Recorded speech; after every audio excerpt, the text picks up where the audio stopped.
What if I told you that one of the most disturbing television shows ever made is actually perfect to fall asleep to? Yeah, I know that sounds completely backwards. The Boys, Amazon Prime's brutally honest superhero satire, just dropped its 4th season, and whether you've watched every episode wide awake or you're someone who loves drifting off to the sound of interesting facts and behind-the-scenes details, you are in exactly the right place tonight. So get comfortable, pull your blanket up, close your eyes if you want, and let me walk you through some of the most fascinating things about the Boys season for that even hardcore fans might not know. We're going deep on the creative choices, the real-world inspirations, the actor experiences, and the little details hidden in plain sight throughout the season. No jump scares, no sudden loud moments, just a calm and thorough journey through one of the most ambitious seasons of television in recent memory. The Boys Season 4 arrived on Prime Video in June of 2024, and from the very first episode it made clear that showrunner Eric Kripke and his team had no intention of pulling any punches. The season picks up in the aftermath of the events of Season 3, with the political and social landscape of the show's universe feeling more relevant and more uncomfortably close to our own reality than ever before. That sense of uncomfortable familiarity is something the creative team has always leaned into, but Season 4 took it to an entirely different level, drawing from headlines, political movements, and cultural anxieties in ways that sparked massive conversations online. One of the most talked about aspects of Season 4 was the character of Homelander, played with terrifying brilliance by Anthony Starr. What many viewers don't realize is how much physical and psychological preparation Anthony Starr puts into each season of this show. For Season 4, Starr has spoken in interviews about the challenge of portraying a character who is simultaneously becoming more unhinged and more powerful. The writing team gave Homelander storylines that pushed the character's narcissism and need for validation to completely new extremes, and Starr had to find ways to make those moments feel authentic rather than cartoonish. The result was a performance that earned enormous critical praise, with many reviewers calling it the best work Starr has done across the entire series. Now here is something genuinely interesting about how the show handles its villain. Kripke and the writers have been very open about the fact that Homelander is deliberately designed to mirror certain real-world figures without being a direct one-to-one copy of any specific person. The goal, as the creative team has explained it, is to capture something more universal about the psychology of unchecked power, about what happens when someone with enormous capabilities is never held accountable and is constantly surrounded by people who either fear them or worship them. That psychological portrait is researched carefully, and the writers have consulted materials on authoritarian personality types, cult dynamics, and the psychology of celebrity to shape how Homelander behaves in Season 4. Speaking of research, the production team for The Boys is known for doing extraordinary amounts of homework before every season. For Season 4, the writers' room reportedly spent months studying political movements, media manipulation tactics, and corporate lobbying practices to ensure the satirical elements of the show felt grounded and specific rather than vague. This is part of why the show resonates so deeply with audiences. It is not just throwing wild ideas at the wall. Every exaggerated moment in The Boys tends to have a real-world anchor point that makes it hit harder than pure fantasy ever could. Let us talk for a moment about the production design of Season 4, because it is genuinely remarkable and not enough people discuss it. The visual world of The Boys has always been meticulously constructed to feel like our world with the volume turned up slightly. In Season 4, the design team put enormous effort into the Vought Corporation's aesthetic, expanding and deepening the visual language of what is essentially the show's central villain organization. The way Vought spaces are designed tells you everything you need to know about how the corporation sees itself. Clean, powerful, aspirational. All chrome and glass and American flags. It is visual propaganda built into architecture, and the production designers made very deliberate choices about every space Vought characters inhabit. The Seven, Vaught's flagship superhero team, got some significant changes in Season 4, and the costume and makeup departments had their hands full keeping up with the evolving nature of each character. The superhero suits in The Boys are not spandex and foam rubber. They are incredibly intricate garments made from high-quality materials that have to be both visually impressive on camera and functional enough for the actors to actually move in. Each shoot reportedly takes weeks to construct and thousands of dollars worth of materials. When characters get new suit variations or when suits need to show damage and wear, the costume team essentially has to build entirely new pieces rather than simply modifying existing ones. Carl Urban, who plays Billy Butcher, had one of the most dramatically complex arcs of Season 4, and Urban has talked publicly about how much he enjoys the challenge this character presents. Butcher is a character defined by contradiction. He is brutal and manipulative and genuinely dangerous, but there is also something deeply wounded and human at his core, and Urban works hard to keep both of those things visible simultaneously. For Season 4 in particular, the writing gave Butcher storylines dealing with mortality and legacy that required Urban to bring genuine emotional weight to scenes that could easily have felt melodramatic in less skilled hands. It is the kind of writing and performance combination that elevates genre television into something that genuinely matters. Here is a detail many casual viewers miss. The Boys is actually an adaptation of a comic book series created by Garth Ennis and Derek Robertson, published by Wildstorm and later Dynamite Entertainment between 2006 and 2012. The show has always taken significant liberties with its source material, expanding, changing, and sometimes entirely reimagining characters and storylines. By Season 4, the television version has diverged so substantially from the comics that viewers who have read the original source material are often just as surprised by plot developments as those who have never picked up a single issue. This is a conscious choice by the showrunners, who wanted the series to be its own living thing rather than simply a faithful adaptation. The relationship between the comic and the show is actually a fascinating study in how source material can be honored in spirit while being radically transformed in execution. Garth Ennis, the original comics writer, has been publicly supportive of the television adaptation even though it takes the story in very different directions.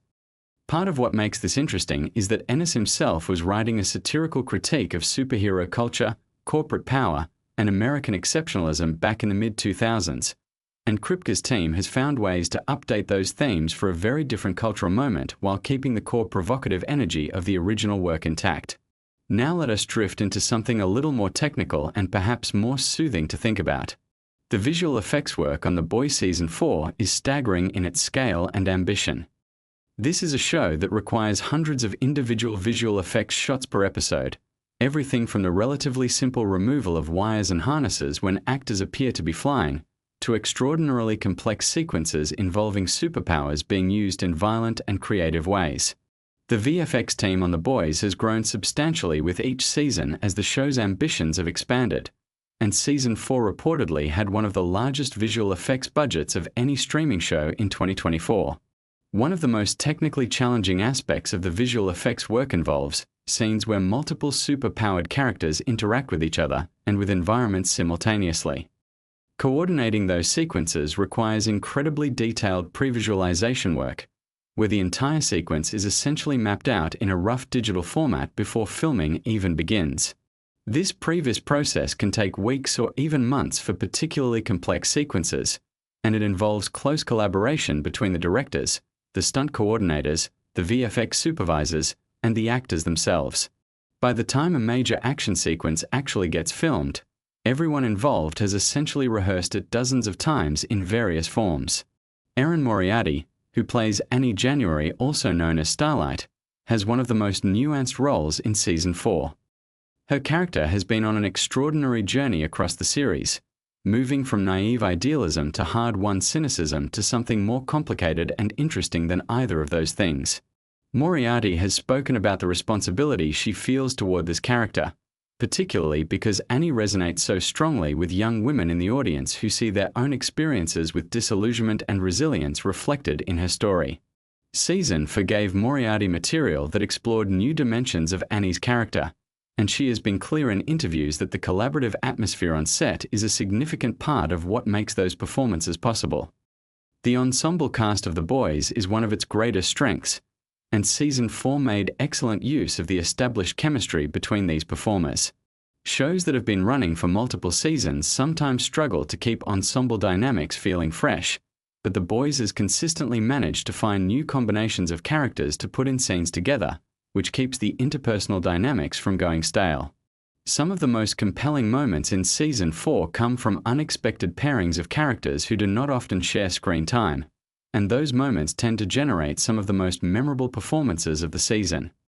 Let us talk about the music for a moment, because it is genuinely one of the show's secret weapons. The Boys has always had a masterful approach to music supervision, selecting needle drops that create ironic contrast between what is being shown on screen and what is being heard on the soundtrack. Season 4 continued this tradition with some genuinely inspired choices that viewers have endlessly discussed and debated online. The selection of songs is never random. Each piece of music is chosen to add a layer of commentary to whatever scene it accompanies, and the music supervisors work closely with the directors and the showrunner to ensure that the tonal balance between horror and dark comedy is maintained throughout. The original score of the show is also worth appreciating separately from the licensed music. The composer who works on The Boys has developed a distinctive sonic palette for the series over its run, and that score is subtler than the attention-grabbing needle drops but just as carefully crafted. The orchestral and electronic elements of the score work to create a sense of unease that runs beneath even the show's lighter moments, reminding viewers that this is fundamentally a dark world even when things appear to be going well for the characters. Here is something interesting about how Season 4 was written. The writer's room for The Boys is known for being a particularly creative and collaborative space, but it is also an intense one. Kripke has described the process of breaking stories for each season as involving enormous amounts of debate, with writers pushing each other to go further and be more specific in their critiques and their character work. For Season 4, some story ideas were apparently discussed for weeks before being either refined into something that made it to screen or set aside entirely. The ideas that get cut are often just as wild as the ones that end up in the show, which gives you some sense of the creative ambition at work in that room. The political satire in Season 4 was particularly pointed, and this generated a fascinating cultural phenomenon where people across the political spectrum simultaneously claimed the show was critiquing the other side. This is actually a testament to the sophistication of the writing. The show manages to create a funhouse mirror version of contemporary politics that reflects genuinely troubling dynamics in ways that feel recognizable without being so specifically partisan that they alienate half the audience immediately. Kripke has talked about this balance in numerous interviews, describing it as one of the ongoing creative challenges of making the show. Now, as you settle in and let your breathing slow down a little, let me tell you about the filming locations for Season 4. The Boys is primarily filmed in Toronto, Canada, which stands in for various American cities throughout the show's run. The production makes extensive use of Toronto's diverse architecture and neighborhoods, along with studio work at the city's major production facilities. For Season 4, the production reportedly used a wider variety of locations than previous seasons, partly to reflect the expanding scope of the story and partly to keep the visual experience of the show feeling fresh. Location scouts for a production like The Boys have an extraordinarily detailed job, finding spaces that can plausibly represent specific American settings while also being practical for filming. The stunt work in The Boys deserves its own dedicated appreciation. The stunt coordinators on this show are responsible for designing and executing some of the most creative and violent action sequences on television, and they do so while ensuring the safety of everyone involved. For Season 4, the stunt team developed several sequences that required entirely new approaches because the specific superpowers and situations involved had never been done before on the show. This is one of the ongoing creative challenges of working on a series with an ever-expanding set of superhuman abilities. Every new power essentially requires the stunt and visual effects teams to develop new techniques. Something that casual viewers might not appreciate is how much rehearsal time goes into even relatively brief action scenes. A sequence that takes up 30 seconds of screen time might represent multiple full days of rehearsal and filming. The actors who perform their own stunts in those sequences, and several of the main cast members do quite a bit of their own stunt work, spend considerable time working with the stunt coordinators to ensure that the movements feel authentic and that they can be executed safely at the required intensity. This collaborative process between actors and stunt professionals is one of the less glamorous but genuinely fascinating aspects of how a show like this gets made. Let us take a quiet moment and think about the writing of individual episodes in Season 4. Each episode of The Boys is a complex piece of work that has to balance multiple storylines, advance character development, deliver on the show's satirical agenda, and satisfy the entertainment expectations of a very engaged and demanding audience. The writers who work on individual episodes bring different strengths to the table, and the variation in tone between episodes is often a reflection of which writer or writing team took the lead on a particular installment. Some episodes lean harder into the dark comedy, others into the horror elements, and still others prioritize emotional character work. The skill of the showrunner lies in making all of those variations feel like part of a coherent whole. The directors of Season 4 came from a variety of backgrounds, and bringing in different directorial perspectives is a deliberate strategy on prestige television productions like this one. Each director brings their own visual sensibility and interpretive approach to the material, while working within the established look and feel of the show. The challenge for directors joining an ongoing series is understanding and honoring what has come before while also bringing something genuinely fresh to their episodes. The Boys has been successful at this balancing act because the showrunners are very clear about the fundamental visual and tonal rules of the series, while also giving directors meaningful creative latitude within those parameters. One of the most discussed aspects of Season 4 was its exploration of found family dynamics and the way that trauma shapes bonds between people. The core group of characters around Billy Butcher has always functioned as a kind of broken family, people who have been hurt by the world in specific ways and who have found each other partly out of necessity and partly out of something more genuine. Season 4 pushed these dynamics in new directions, testing the bonds between characters in ways that felt emotionally authentic rather than contrived. This is the kind of emotional work that separates shows that are merely entertaining from shows that leave a lasting impression on audiences. The casting of guest and recurring characters in Season 4 was handled with particular care. The show has always made excellent use of its supporting cast, and Season 4 introduced some new characters who were received warmly by audiences and critics alike. The casting process for a show like The Boys involves finding actors who can match the very specific energy the series requires, which is a delicate combination of dramatic capability, comedic timing, physical presence, and the willingness to commit fully to material that can be quite extreme. The casting directors who work on the show have developed a strong sense of what The Boys needs from its performers, and that institutional knowledge shows in the consistency of the casting quality. Here is a softer detail to think about as you drift. Many of the props used throughout Season 4 contain hidden details and jokes that are invisible at normal viewing distance, and often only caught by audience members who pause their screens or watch extremely carefully. The production design team puts enormous effort into creating a fully realized fictional world, and that includes populating that world with fake advertisements, fake news broadcasts, fake social media posts, and fake product packaging that all contain jokes and Easter eggs. Some of these details reference previous events in the show's history, others are pure jokes for their own sake, and finding them has become a beloved activity for the show's most dedicated fan community. The fan community around The Boys is itself a fascinating cultural phenomenon worth thinking about. The show has generated one of the most active and creative fan communities in contemporary streaming television, with fans producing art, fan fiction, analysis essays, video essays, and detailed annotation of each episode that sometimes reveals details the creators themselves had forgotten including. The relationship between the show and its fan community has been notably warm, with Kripke and many of the cast members being quite active on social media and engaging with fan responses to episodes. This kind of creator-to-audience dialogue has become more common in the streaming era, but The Boys has made it particularly central to how the show exists in the culture. Season 4 dealt extensively with themes of legacy, specifically the question of what people leave behind and whether any individual action can meaningfully change large structural problems. These philosophical questions are embedded in the plot and character work, but they are never stated explicitly. Instead, they emerge from the specific situations the characters find themselves in and the choices they make under pressure. This is sophisticated thematic writing, and it is part of why the show is taken seriously as social commentary rather than dismissed as simply extreme content for shock value.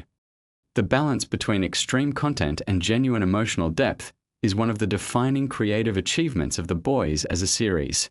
The show contains material that is genuinely difficult to watch, scenes of violence and cruelty that are designed to be disturbing rather than exciting. But those moments are always placed in a context that gives them meaning, that connects them to the larger arguments the show is making about power and accountability and human nature. The writers have been clear that they do not include extreme content for its own sake, but rather to make points that gentler storytelling could not make as effectively. Whether viewers agree with those creative choices is a matter of personal taste, but the intentionality behind them is not really in question. Now let us settle even further into something quieter. Think about the editing of Season 4, which is a craft that operates largely invisibly when it is working correctly. The editors on The Boys are responsible for assembling the footage from multiple filming days into coherent scenes, then assembling those scenes into episodes, and working closely with the showrunner and directors to ensure that pacing, tone, and emphasis are all hitting the intended targets. Season 4 reportedly went through significant editing work in post-production, with some sequences being substantially reworked based on early screenings and feedback. This kind of iterative editing process is common on prestige television, and the willingness to keep refining material until it works is part of what distinguishes these productions from lower-budget work. The sound design of The Boys is another element that rarely gets the appreciation it deserves. The sound team is responsible for creating an immersive audio environment that makes the superhero violence feel real and grounded rather than cartoonish. This involves creating original sound effects for things that have no real-world equivalent, things like specific superpowers being used in specific ways. The sound designers draw from enormous libraries of recorded sounds and combine and transform them to create new sonic textures. Season 4 had some particularly impressive sound design moments, where the audio work was doing as much emotional work as the visuals. One thing that has been noted by critics and viewers alike about Season 4 is how well it developed its female characters in particular. The show has always taken the experiences of its female characters seriously, using their storylines to examine specific forms of power imbalance and exploitation that are distinct from what the male characters face. Season 4 expanded on this, giving characters like Starlight, Kimiko, and others material that felt both specific to their established personalities and genuinely surprising in its emotional depth. The writers who worked most closely on these character arcs have spoken about doing deliberate research to ensure these storylines felt authentic rather than exploitative. The character of Kimiko, played by Karen Fukuhara, has one of the show's most distinctive communication challenges because the character does not speak. All of Kimiko's emotional expression has to come through physical performance and context, which is a genuinely difficult acting challenge that Fukuhara handles with remarkable skill. Season forgave Fukuhara material that expanded the emotional range of this character in ways that were visually inventive and emotionally resonant, and the work she does is consistently cited by critics as one of the show's underappreciated strengths. Let the thoughts drift a little now, like leaves moving slow across water. The Boys is a show that asks its audience to sit with discomfort, to recognize things about the world we live in reflected in its distorted mirror, and to keep watching even when what is being shown is not pleasant. That is a challenging proposition, and the fact that millions of people have accepted that invitation season after season speaks to something real about the quality and the relevance of the work. Season 4 deepened that relationship with its audience, delivering a season that was darker and more emotionally ambitious than its predecessors while never losing the irreverent energy that made the show compelling in the first place. There is something worth appreciating about how long-form television storytelling works at its best. Characters in a series like The Boys develop over years of audience time, and the cumulative emotional weight of that development means that moments in Season 4 land with a force that would be impossible to achieve without everything that came before. When a character makes a choice that reflects who they have become over 4 seasons of story, the impact of that moment is multiplied by all of the history the audience brings to it. This is the specific gift of serialized storytelling, and The Boys uses it with genuine sophistication. As you settle deeper and the words become more like soft sounds than things you have to actively process, consider this. The people who make The Boys, the writers and directors and actors and designers and visual effects artists and editors and everyone else in the enormous collaborative enterprise that produces a season of television are doing work that they clearly care about deeply. The ambition and craft on display in Season 4 is not the product of cynical commercial calculation alone. There is genuine artistic investment in the show, a belief that it matters, that what it says about power and accountability and human nature is worth saying, and worth saying well. The Boys Season 4 is not perfect television. No season of any show is. But it is television that takes its audience seriously, that trusts viewers to engage with complex material and to follow character arcs through genuine darkness towards something that feels, if not exactly hopeful, then at least honest about the world. That combination of entertainment and purpose is rarer than it should be, and when it works, it is worth appreciating. So let those thoughts settle now. The Vought Towers gleaming in the fictional skyline. The complicated people doing complicated things in a world that feels uncomfortably familiar. The enormous craft and effort that goes into every frame. All of it can rest quietly at the edges of awareness now as your breathing slows and the night gets quieter around you. The boys will be there when you wake up, ready to be watched with full attention. But for now, let the facts and the details and the appreciation for good work done carefully drift you gently towards sleep. Season 4 delivered. The people who made it cared. And that is a comforting thought to carry into rest. Let me tell you something that most people who claim to be die-hard fans of The Boys completely get wrong. They think they know everything about this show. They've seen every season, they've got the merch, they can quote every line. But I'm about to share things about The Boys that will genuinely make you question how well you actually know this universe. Stay with me because some of these are going to hit different than you expect. The Boys is one of those rare properties that exists on multiple levels simultaneously. On the surface, it looks like a superhero deconstruction story. But underneath that, there's a decades-long journey that started in a completely different medium, shaped by real-world frustrations, industry chaos, and creative decisions that nearly never happened. And the more you dig into that history, the more fascinating the whole thing becomes. So let's start from the very beginning because even the origin of this story has a fact buried in it that most fans completely overlook. Garth Ennis, the writer behind The Boys, actually created the comic series back in 2006. But here's what a lot of people don't realize. The comic was originally published by DC Comics under their Wildstorm imprint. It wasn't an independent project from the start. DC actually dropped the series after just 6 issues because the content was considered too extreme even by their standards. Think about that for a second. A company that has published some of the most violent and disturbing comics in the mainstream market looked at The Boys and said, "You know what, this is actually too much." That is a statement in itself. After DC dropped it, the series was picked up by Dynamite Entertainment, where it ran for its full 60 issues and became the complete story we now know. So the very existence of The Boys as a finished work is partly thanks to a publisher willing to let Ennis go where he wanted to go without interference. That creative freedom is baked into the DNA of the source material, and you can feel it in the tone of everything that followed. Now let's talk about the show itself because the journey from comic page to streaming platform was anything but smooth. The Boys television series was actually developed first for the American Broadcast Network. It was originally set up at Cinemax, which is an HBO subsidiary. The show was being built for that platform when Amazon Studios stepped in and acquired it. That transition happened in 2018 when Amazon picked up the show and immediately ordered it straight to series. No pilot, no development limbo. They saw what the creative team was building and committed to it right away. That kind of confidence from a streamer is rare, and it changed the trajectory of the show entirely because Amazon gave the creative team the freedom and the budget to go places that a traditional network never would have allowed. Eric Kripke, who most people know as the creator of Supernatural, was the showrunner brought in to adapt the material. And this is where it gets interesting because Kripke had actually been trying to develop The Boys for television for years before it finally happened. His persistence with this particular property is part of why the show has such a clear and consistent vision. This wasn't a project handed to him. He fought to make it exist.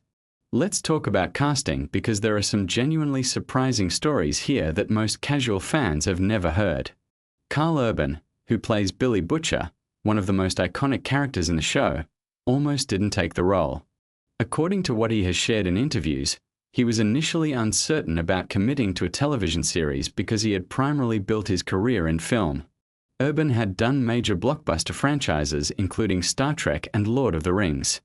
The idea of transitioning to a streaming series was a bigger mental shift than people might assume. What ultimately convinced him was the quality of the writing and the character himself. Billy Butcher is genuinely one of the most complex anti-heroes in modern television, and Urban recognized that. The rest is history, obviously, but that near miss is worth sitting with. Now here is something that surprises people when they find out. Anthony Starr, the actor who plays Homelander, the main antagonist of the series, is actually from New Zealand. His natural accent is nothing like the all-American voice he uses for the character. Starr has spoken about how he actually spent significant time developing the specific Midwestern American quality to Homelander's speech, understanding that the voice was as important as the physicality of the character. The way Homelander speaks is part of what makes him feel simultaneously approachable and deeply threatening. That contrast is entirely intentional, and Starr engineered it deliberately. What's even more interesting about Starr's portrayal is something he has described in interviews about his approach to the character. He doesn't play Homelander as a villain. He plays him as a person who genuinely believes he deserves everything he demands. That distinction completely changes how the performance lands. When you watch Homelander have a breakdown, it doesn't feel like a supervillain losing control. It feels like a deeply damaged person who never developed emotional regulation because no one ever held him accountable for anything. That psychological specificity is what elevates the performance from impressive to genuinely disturbing. Let's keep going because we are just getting started, and the production side of this show has details that are absolutely wild. The cape and costume design for the Seven, the show's superhero team, went through extensive development processes that most viewers never think about. Each costume was designed to simultaneously feel like a genuine superhero outfit and also carry an element of corporate branding. The design team actually studied real-world sports team uniforms and celebrity branding campaigns when developing the looks for the Seven because within the world of the show, these are essentially brand ambassadors as much as they are heroes. Every detail, including the colors, the materials, and the logo placement, was informed by marketing research. That level of world-building detail in the costume department is genuinely impressive. Here's something wild about the production that actually affects how you watch the show. The flying sequences for Homelander were among the most technically challenging shots in the series. The production team used a combination of practical wire work, green screen technology, and digital effects that have evolved significantly across the seasons. In the earlier episodes, the team was still developing the methodology, and there are subtle differences in how flight looks compared to the later seasons. Once you know this, you start noticing the visual refinements as the show progressed. Now let's shift to something that gets into the deeper meaning of the show, because this is where it genuinely gets fascinating. Eric Kripke has been remarkably transparent in interviews about the political and social commentary embedded throughout The Boys. The show uses superheroes as a stand-in for unchecked corporate power, celebrity culture, and the gap between public image and private behavior. Kripke has specifically discussed how Vought International, the corporation that controls the Seven and essentially owns the superhero narrative in the show's world, was modeled after real media and entertainment corporations. The idea was to examine what happens when the entities that are supposed to protect people are more invested in protecting their own brand and revenue streams than in actually doing right by the public. What makes this commentary so effective is that it doesn't preach. The show trusts the audience to draw their own conclusions. The satirical elements are embedded in the story rather than delivered as lectures, and that's a delicate balance to maintain across multiple seasons and dozens of episodes. Now here is a fact that blows people's minds when they find out about it. The show has an internal Bible, a detailed document that outlines the world's rules, the history of Compound V, the corporate structure of Vought, and the backstories of every major superhero in the universe. This document is reportedly extraordinarily detailed, running to hundreds of pages. Kripke and the writers' room worked on this before a single episode was filmed because they understood that the satirical world they were building needed internal consistency to land its punches effectively. When a show's universe feels real, the commentary embedded in it hits harder. That investment in world building paid off. Let's talk about Compound V for a second, because the show's mythology around how people become superheroes is actually one of its most clever inversions of the genre. In most superhero stories, powers are either innate, the result of accident, or achieved through extraordinary circumstances. In the boys' universe, Compound V is a manufactured product. It's a drug. And the implications of that distinction ripple through everything. Superpowers become something that can be created, sold, weaponized, and controlled by whoever holds the patent. Vought doesn't just manage superheroes. They manufacture them, which means every superhero in this world is also a product. That's not just dark. It's genuinely unsettling in a way that feels uncomfortably relevant to conversations about pharmaceutical influence and corporate ownership of biological processes. The show has leaned into this mythology more deeply in each season, expanding the lore around Compound V and exploring what it means that something presented to the public as miraculous and natural is actually a corporate invention with a very specific and troubling history. Now let's get into some behind-the-scenes facts that are a little more personal and surprising. Jack Quaid, who plays Huey Campbell, the audience's entry point into the show's world, is the son of actors Dennis Quaid and Meg Ryan. This is something people sometimes know, but what's less discussed is how deliberately Jack Quaid brings a sense of genuine relatability and vulnerability to Huey that is completely essential to how the show functions. Huey is not a cool character. He's not powerful, not intimidating, not particularly competent in the early going. He's the person in an extraordinary situation who doesn't really know what he's doing, and that's intentional. Having an everyman center character in a show this extreme gives viewers a consistent emotional anchor. Quaid's ability to make that character feel authentic rather than simply naive is underappreciated. There's also something worth noting about the dynamic between Jack Quaid and Carl Urban on set, which both actors have spoken about positively. Their characters have a fundamentally difficult relationship, full of tension and conflict, but the two actors developed a genuine working rapport that helps sell the complicated dynamic between Butcher and Huey. Sometimes the best on-screen chemistry comes from off-screen professional respect, and that appears to be exactly what happened here. Let's talk about Erin Moriarty, who plays Annie January, also known as Starlight. Her arc across the series is one of the most emotionally substantial journeys in the whole show. But here's something about her character's development that speaks to how the writers approach their source material. In the original comic, Annie's character goes through extremely dark material that Moriarty and the showrunners chose to handle very differently in the adaptation. The television version of Starlight is more fully developed as a complete person with agency and a genuine moral perspective. The show took what was in the source material and built something more nuanced around it, which is a choice that not all adaptations make successfully. The fact that Starlight feels like one of the most grounded and real characters in a show full of extreme personalities is a testament to both the writing and Moriarty's performance. Now I want to spend a moment on Tomer Capone, who plays Frenchie, because his background is fascinating. Capone is an Israeli actor, and Frenchie is one of those characters who could easily have become a caricature. The European accent, the eccentric personality, the particular set of skills. In lesser hands with lesser writing, it could have been a one-note character. Instead, Frenchie is consistently one of the most emotionally affecting characters in the show. Capone brings a warmth and a genuine humanity to scenes that balance the show's more brutal elements. His chemistry with Karen Fukuhara, who plays Kamiko, created one of the most beloved relationships in the entire series. Speaking of Fukuhara, here's something genuinely impressive about her work on the show. Kamiko is a character who does not speak for much of the series. She communicates through expression, physicality, and eventually sign language.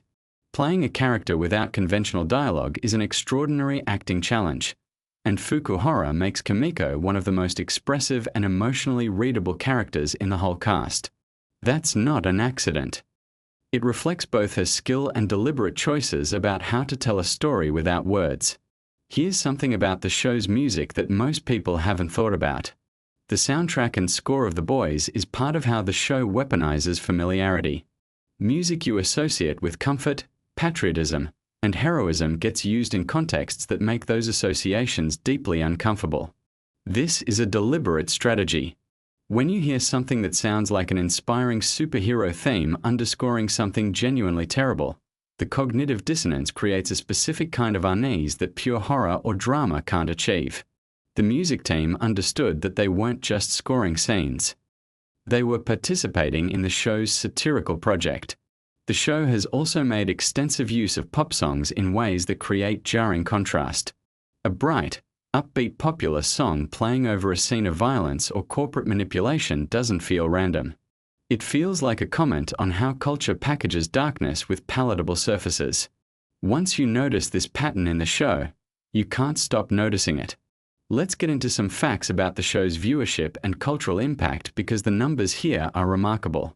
When The Boys premiered on Amazon Prime Video in July 2019, it immediately became one of the most watched original series on the platform. But what happened between the first and second seasons is interesting.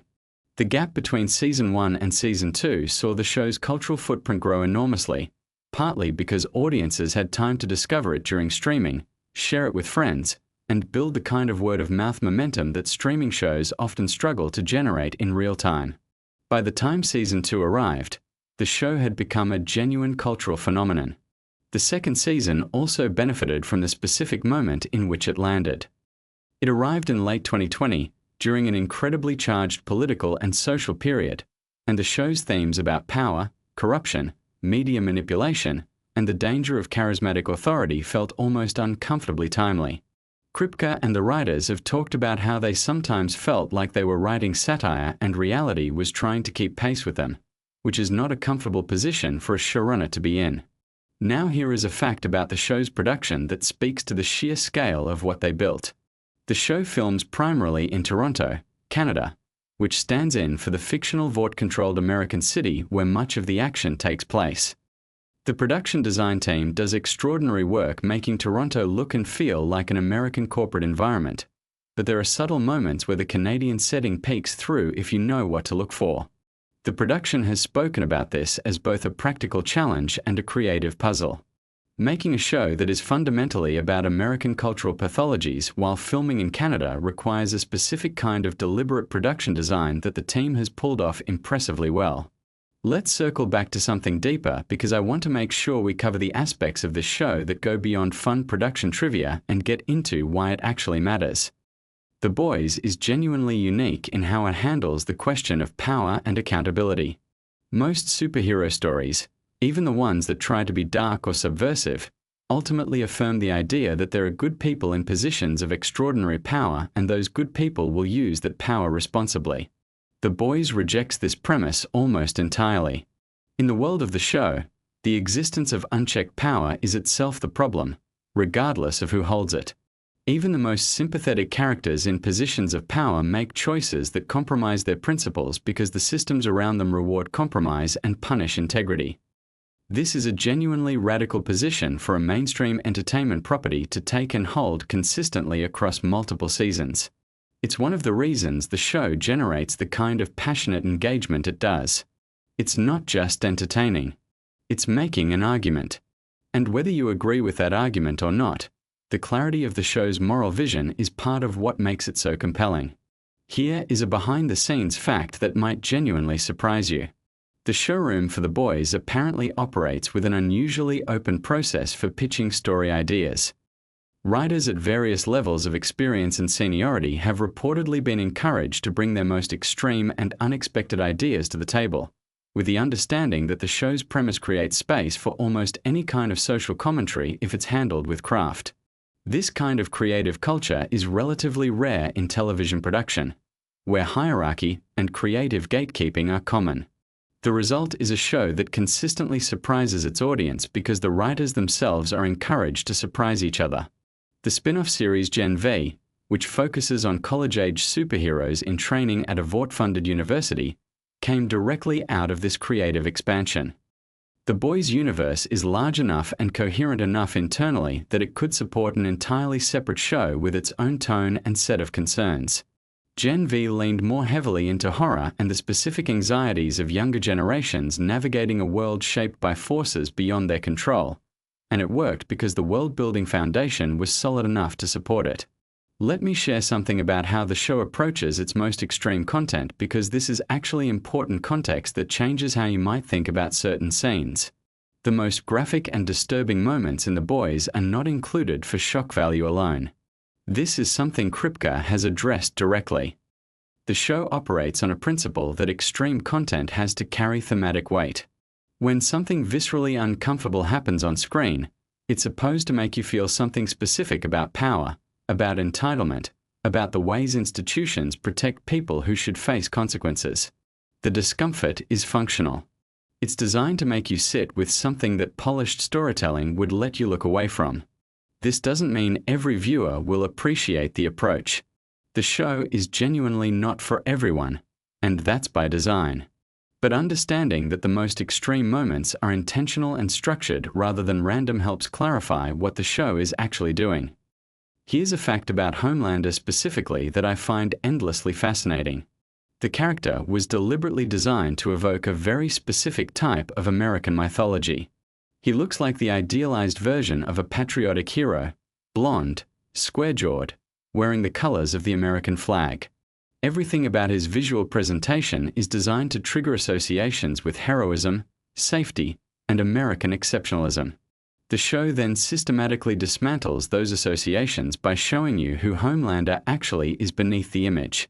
The visual design is essentially a trap that the show sets for the audience, using the instinctive comfort we feel around those symbols against us. Anthony Starr has described understanding this function of the character as central to how he plays him. Homelander has to be genuinely appealing in certain moments, because if he was simply repulsive from the start, the critique wouldn't land. The danger of people like Homelander is precisely that they are compelling. That's the whole point. Now let me give you something that connects the show back to its comic roots in an interesting way. Garth Ennis, the original comic writer, has spoken about his mixed feelings regarding the television adaptation. He has been generally positive about the show's existence and its success, but he has also noted that the television version makes different choices than he would have made, particularly in terms of which characters receive sympathetic treatment and which storylines get expanded or compressed. This is normal for adaptations, but Ennis's perspective is interesting because it highlights just how much the television version is its own creative work rather than a faithful translation of the source material. The show has genuinely gone beyond the comics in terms of runtime and story development. With multiple seasons running to many episodes each, the television version has explored characters and storylines that the comics either handled briefly or didn't develop at all. In some ways, the show has created a more expansive version of this world than even the original creator envisioned, which is a remarkable thing to happen in an adaptation. Let's talk about the international dimensions of this show's success, because they're genuinely impressive. The Boys became one of the first Amazon original series to achieve truly global viewership numbers that competed with the largest streaming hits from any platform. The show found audiences in markets where superhero content had previously been dominated by the major Hollywood franchises, and in many of those markets the show's critique of American corporate and cultural power actually resonated in ways that were distinct from how American audiences engaged with it. Watching a show that deconstructs American cultural mythology from outside that culture hits differently, and that international engagement says something meaningful about the show's reach. Here is one more production fact that I think deserves attention. The stunt work on The Boys is extraordinary and largely underappreciated. The show features incredibly complex action sequences that involve practical stunt work combined with digital enhancement, and the stunt performers who execute these sequences operate under extraordinary pressure given the show's visual demands. Several of the show's regular cast members have done significant amounts of their own stunt work in order to maintain the visual continuity of action sequences. Carl Urban in particular has spoken about the physical demands of playing Butcher across multiple seasons, and how the action sequences have evolved in complexity as the show's budget and ambitions have grown. The fight choreography also carries thematic meaning in the show.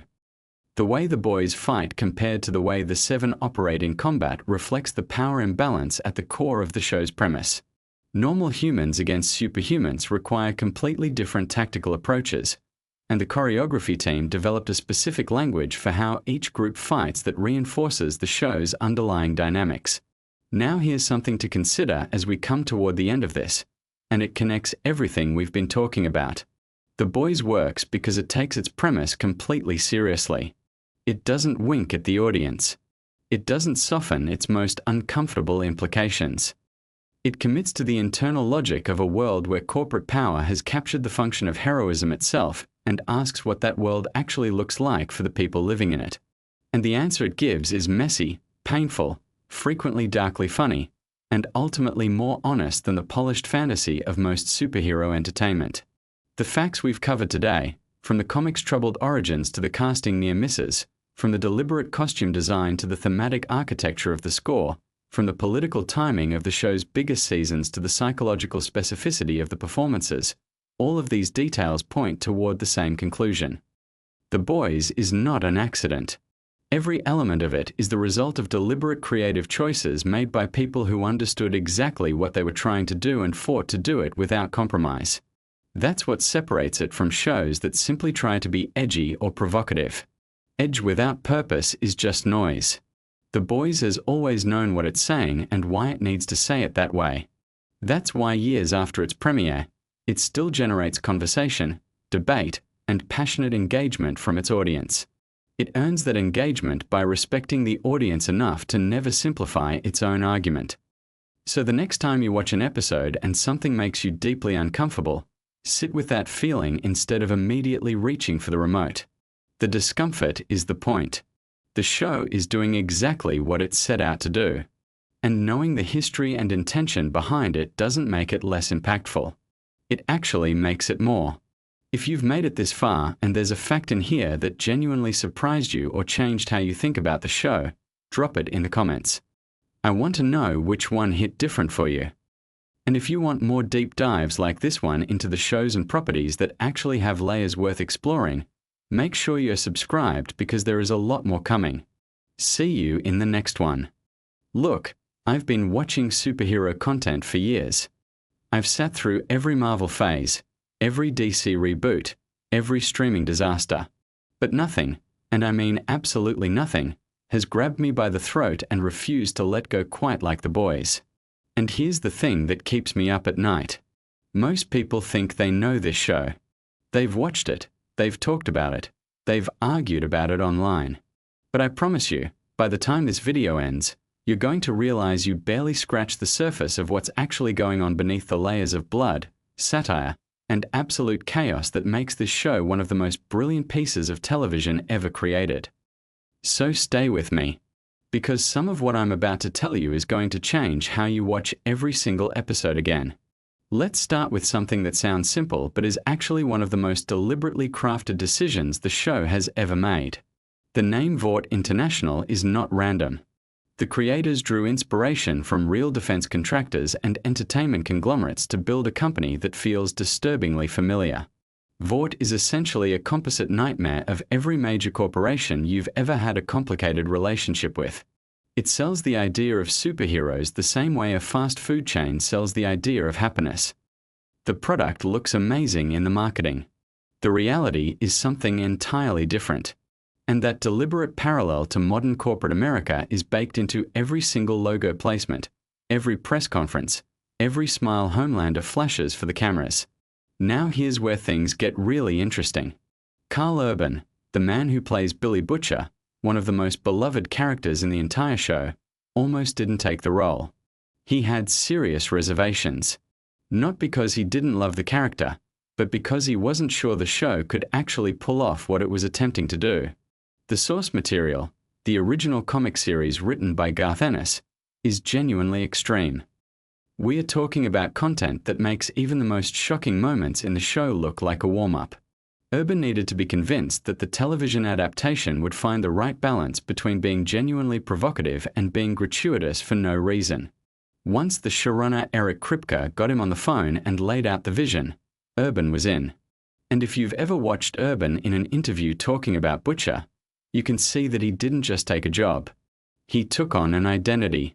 Speaking of Carl Urban, did you know that his accent in the show required more preparation than almost any other aspect of his performance? Urban is from New Zealand. Billy Butcher is from London's East End. Those are not remotely similar sounds. Urban worked with dialect coaches for an extended period before filming began, and he has spoken in interviews about how he essentially had to rebuild the way he physically forms words to make Butcher sound authentic. What's fascinating is that the accent itself becomes a character. There's a roughness to it, a working-class aggression that tells you everything about where Butcher came from before you even learn his backstory. That's not accident. That's craft. But let's talk about the character who arguably carries the most psychological weight in the entire show. Homelander. Played with terrifying precision by Anthony Starr, a New Zealand actor who, much like Urban, had to completely shed his natural voice and presence to inhabit this role. What most people don't realize is that Homelander was specifically designed to be a deconstruction of Superman, but not the cynical kind of deconstruction that just makes a hero evil for shock value. The writers wanted to ask a genuinely disturbing question.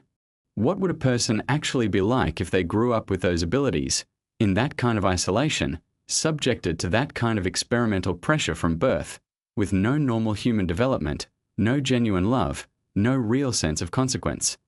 The answer they arrived at is Homelander. And it's horrifying because it makes sense. Anthony Starr has talked extensively about the preparation that went into Homelander psychology. He based elements of the character on research into narcissistic personality disorder, abandonment trauma, and the specific psychological profiles of cult leaders.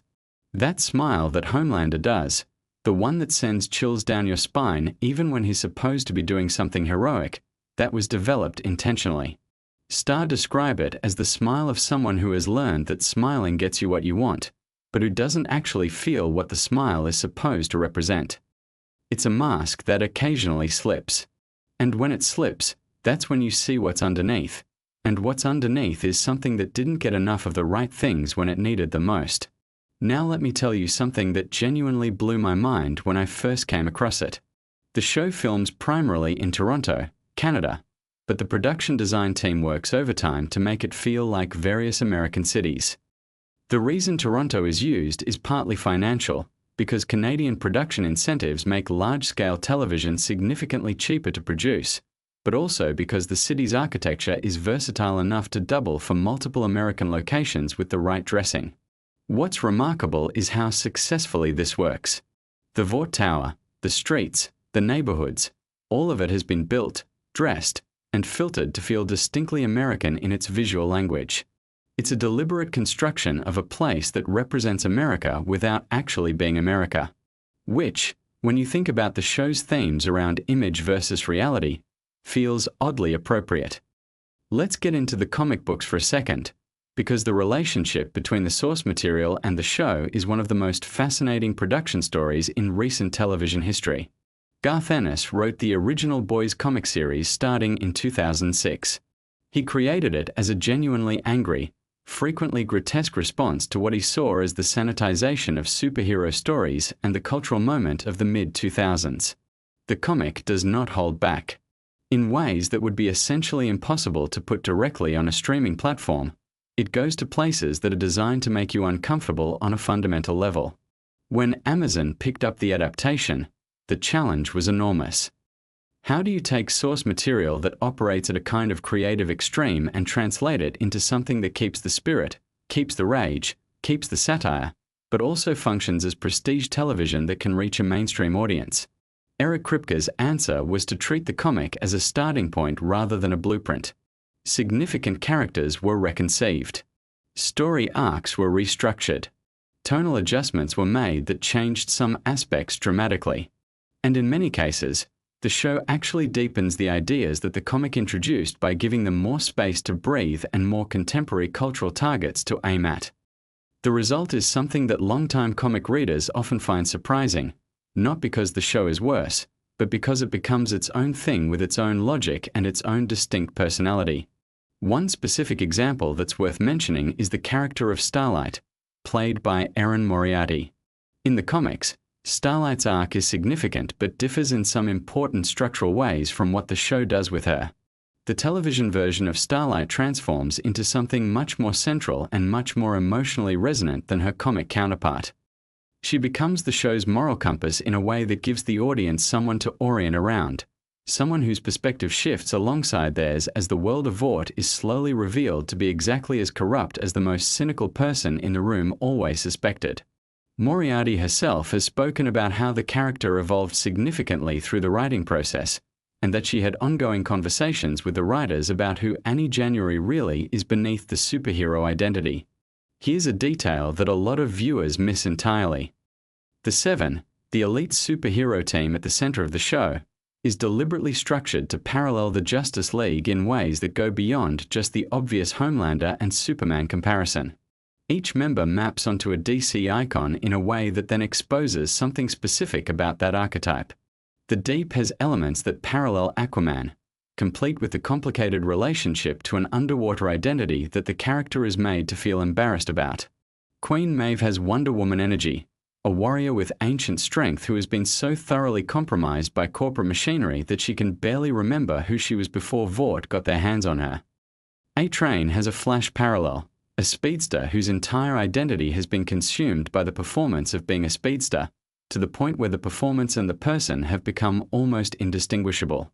By setting up these parallels, the show can then systematically interrogate every assumption that the original archetypes carry with them. What does Aquaman look like when the idea of being a sea-based hero is turned into a branding opportunity? What does Wonder Woman look like after decades of being told by men in suits how to present herself to a public that will never fully understand her? The answers are uncomfortable because they're meant to be. Now let's talk about the production side for a moment, because the practical effects work on this show deserves way more recognition than it typically gets. The Boys is famous for its shocking visual moments. The whale scene, the first episode's ending, various other sequences that viewers tend to describe in hushed, slightly traumatized tones to people who haven't seen the show yet. What most people don't realize is how much of this is achieved through a combination of practical effects and digital work that is genuinely innovative. The effects teams have won industry recognition for their work precisely because the challenge is so unusual. Most visual effects work is about making something fantastical look real. On The Boys, the challenge is often making something real look even more viscerally present than it would naturally feel. The goal isn't seamless integration. The goal is impact. The exploding heads, a recurring motif in the show, require careful coordination between the practical effects department and the digital team. The initial physics of the event is often done practically, with rigs and materials that create a genuinely physical result, and then that physical result is extended and enhanced digitally to reach the precise level of visual intensity the scene requires. It sounds technical, and it is, but the reason it matters is because you can feel it. There's a texture to the show's violence that CGI alone could never achieve, and that texture is what makes the show's horror land with such force. Let me shift to something a little more unexpected. The music supervision on The Boys is doing something genuinely clever that I think flies under the radar for a lot of viewers. The song choices in this show are not just atmosphere or tone setting. They are editorial commentary. When you hear a specific piece of music playing over a specific scene, the show is often doing something deliberately ironic or confrontational, using the cultural associations of the song to create a third layer of meaning that exists between the scene's surface narrative and its emotional subtext. The most famous example might be the use of an upbeat, familiar piece of music playing over something deeply disturbing. The contrast creates a specific emotional texture that the show has made almost a signature. But the more you watch with attention to the music, the more you realize that every choice is intentional. The showrunners have talked about spending significant time in the writer's room discussing what a particular scene's music should achieve thematically, not just emotionally. That level of deliberateness in music supervision is rare in television, and it contributes enormously to the show's distinctive feel. Now, I want to talk about something that I think represents the deepest layer of what The Boys is actually doing. And this is the part where I want you to really pay attention. The show is, at its core, about power. Specifically about what happens to people and institutions when accountability disappears.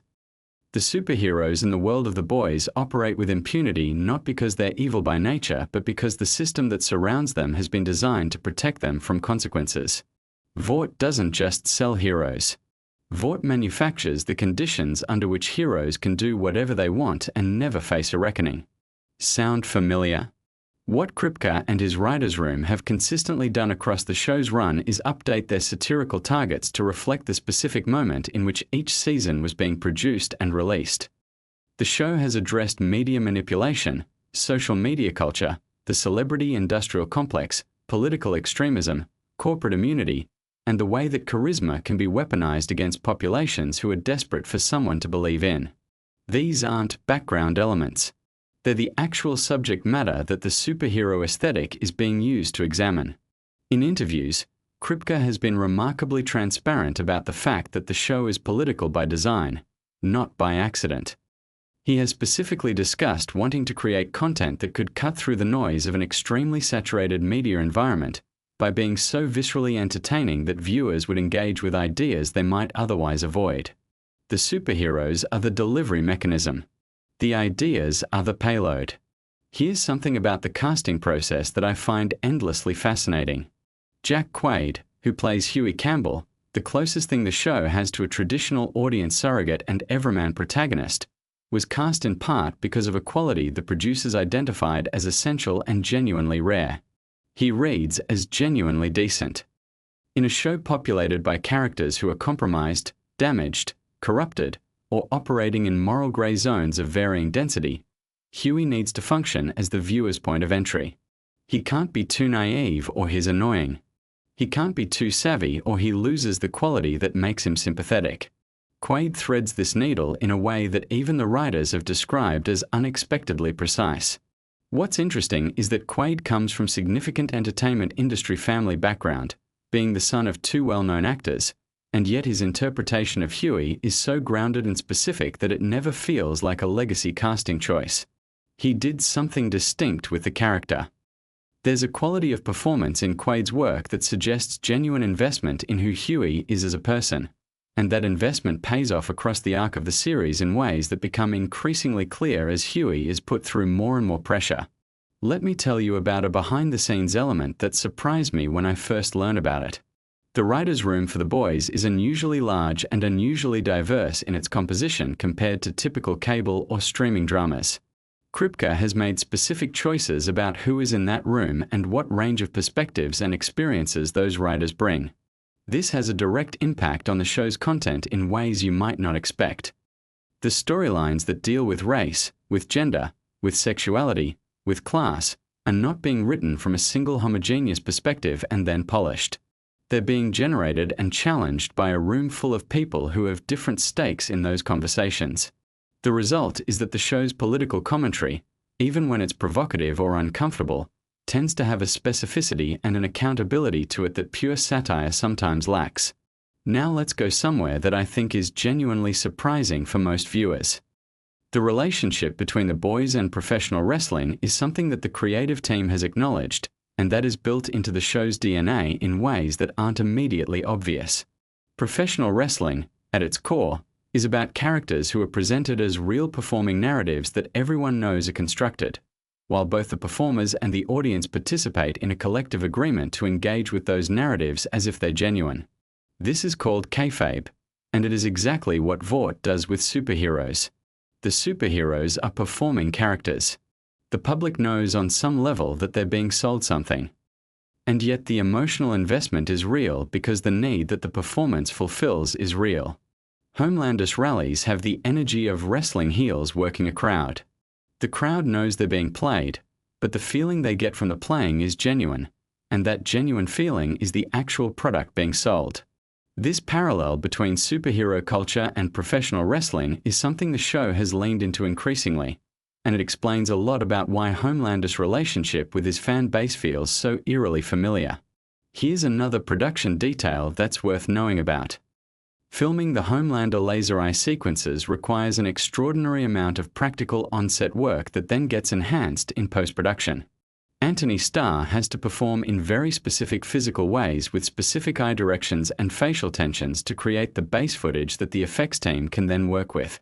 In interviews, Starr has described the experience of performing a laser sequence as requiring a kind of physical concentration that is different from regular acting work because you're committing to a physical action while knowing that the actual visible result of that action will only exist in post-production. You have to be fully present in something you can't actually see. Let's talk about Soldier Boy for a moment, because the addition of Jensen Ackles to the cast in the third season is one of the more interesting casting decisions in the show's run. Ackles came into The Boys with an enormous existing fan base from his years as Dean Winchester on Supernatural, a show Eric Kripke actually created. That relationship between Kripke and Ackles spans more than a decade of creative collaboration, and the decision to bring Ackles into The Boys universe is loaded with that history.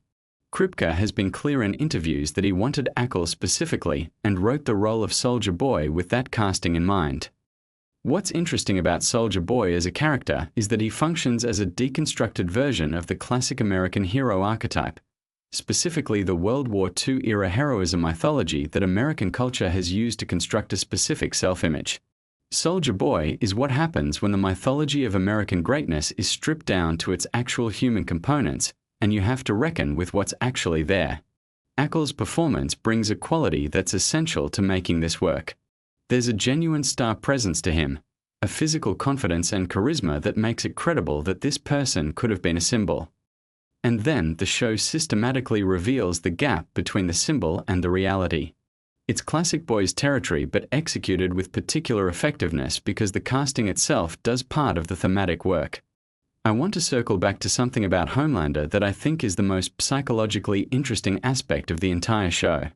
The character's core wound is not about power. It's about love.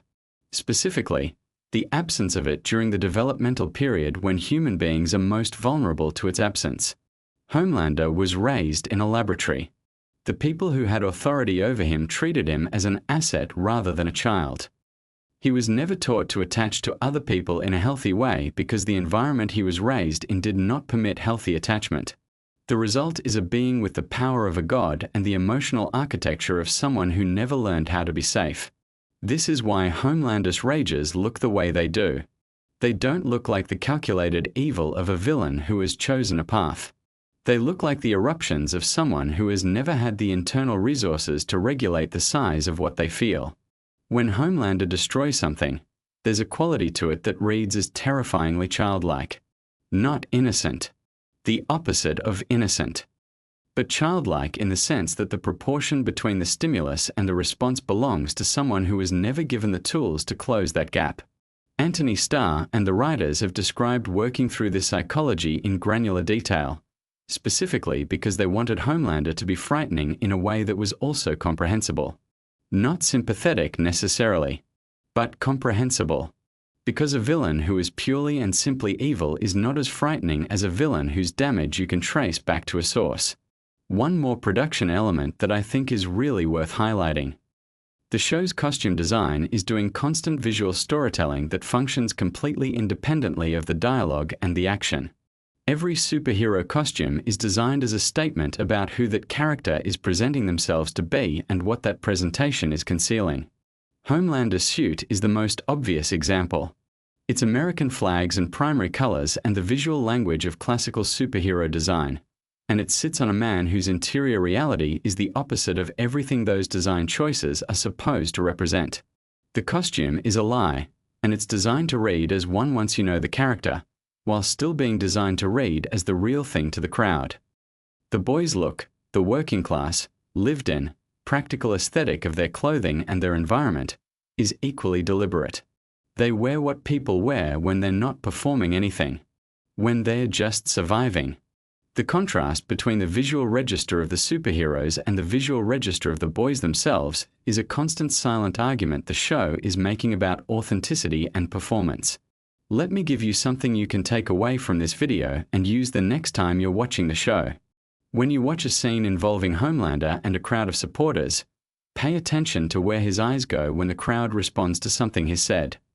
There's specific performance work in those moments.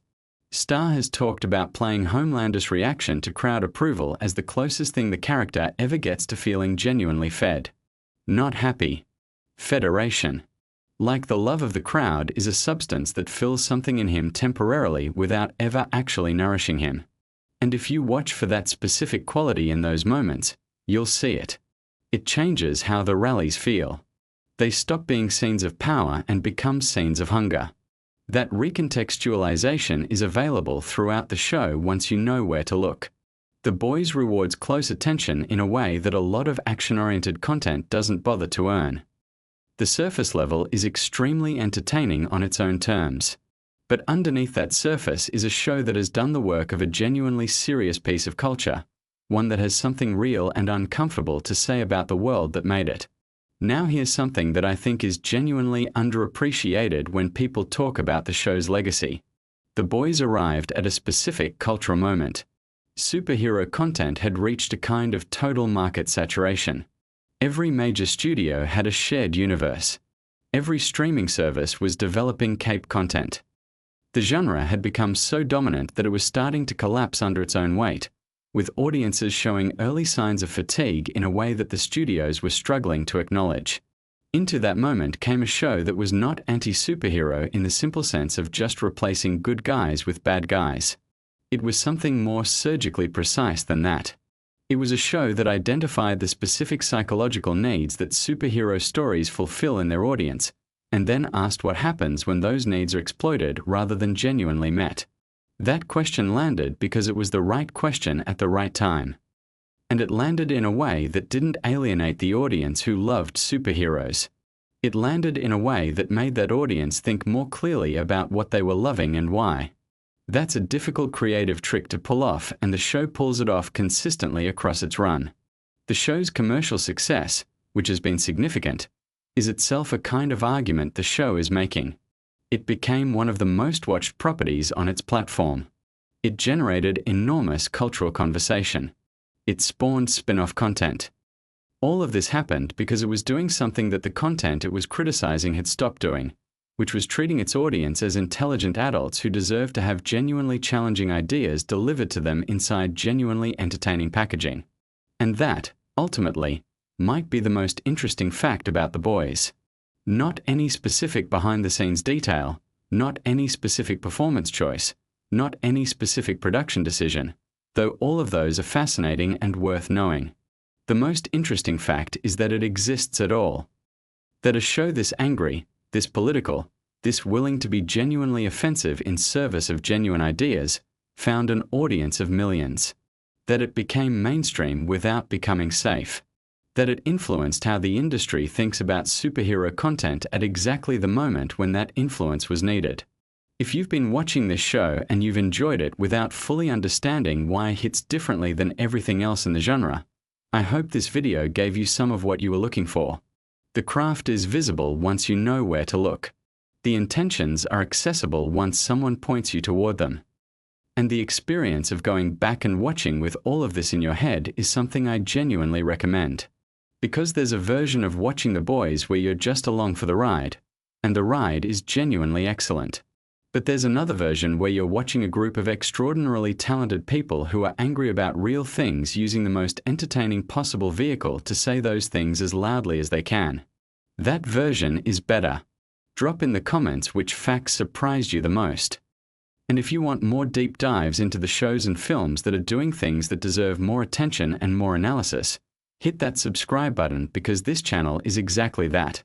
See you in the next one. Look, I've watched The Boys probably 3 times through at this point, and every single time I think I've figured it all out, something new hits me. A piece of trivia, a behind-the-scenes detail, a connection I completely missed. And I know I'm not alone in that because this show has one of the most obsessive fan bases on the entire internet. So today we are going digging. Deep.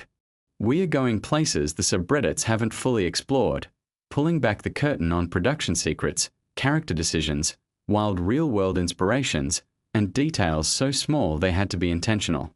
By the end of this video, I promise you will see The Boys completely differently. Let's get into it. So let's start with something that will immediately reframe how you think about the entire show. Garth Ennis, the comic book writer who created The Boys back in 2006, has openly admitted that he wrote the original story as a direct response to his frustration with the superhero genre itself. He wasn't a fan. Genuinely not a fan of the direction Marvel and DC were taking things. He thought superheroes had become these sanitized, corporate mascots that companies use to push merchandise and maintain a stranglehold on popular culture. So he created a comic that was essentially the most violent, disgusting, disturbing deconstruction of that world he could possibly imagine. But here's the fascinating part. When Amazon picked it up for television, the showrunner Eric Kripke and his team had to figure out how to adapt material that was, in many places, genuinely unpublishable in terms of mainstream content. And the direction they chose was to make the satire smarter, more pointed, more directly connected to real-world corporate and political power structures. The show became less about gross shock value and more about something that actually made audiences uncomfortable for intellectual reasons. That's a massive creative pivot, and it changed everything about what the boys became. Now let's talk about Anthony Starr, who plays Homelander, because the performance choices he made for that character are so calculated it borders on scary. Starr has talked in interviews about how he approached Homelander not as a villain, but as a deeply traumatized individual who happens to have the power of a god and zero emotional regulation. He spent a lot of time thinking about what it would actually do to a human psyche to never have experienced genuine love or connection as a child, to have been raised in a laboratory environment where you are simultaneously the most powerful being on the planet and completely powerless over your own life. The laser eyes, the flying, the invincibility, none of that is what makes Homelander terrifying. What makes him terrifying is that smile. Starr worked specifically on what he called the mask, this performance of warmth and charm that Homelander deploys publicly, and the way that mask slips when he's alone or when he feels genuinely threatened. If you go back and watch early Season 1 scenes knowing that framework, it completely transforms what you're watching. You start catching these micro-expressions, these tiny moments where the mask flickers. It's genuinely one of the most technically brilliant performances in television history, and it doesn't get talked about enough. Jumping over to Carl Urban, who plays Billy Butcher, and there's a detail here most people don't know.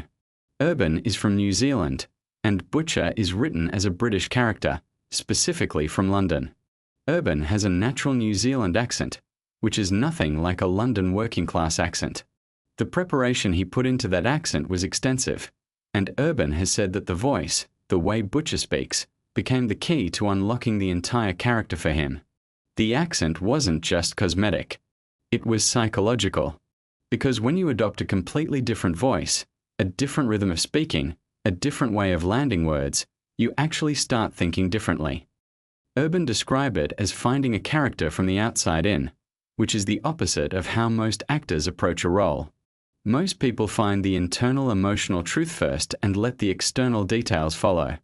Urban built the shell and discovered who Butcher was by living inside that shell.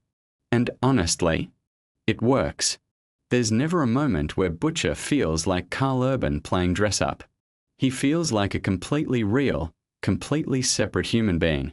Here's one that genuinely blew my mind when I first found it.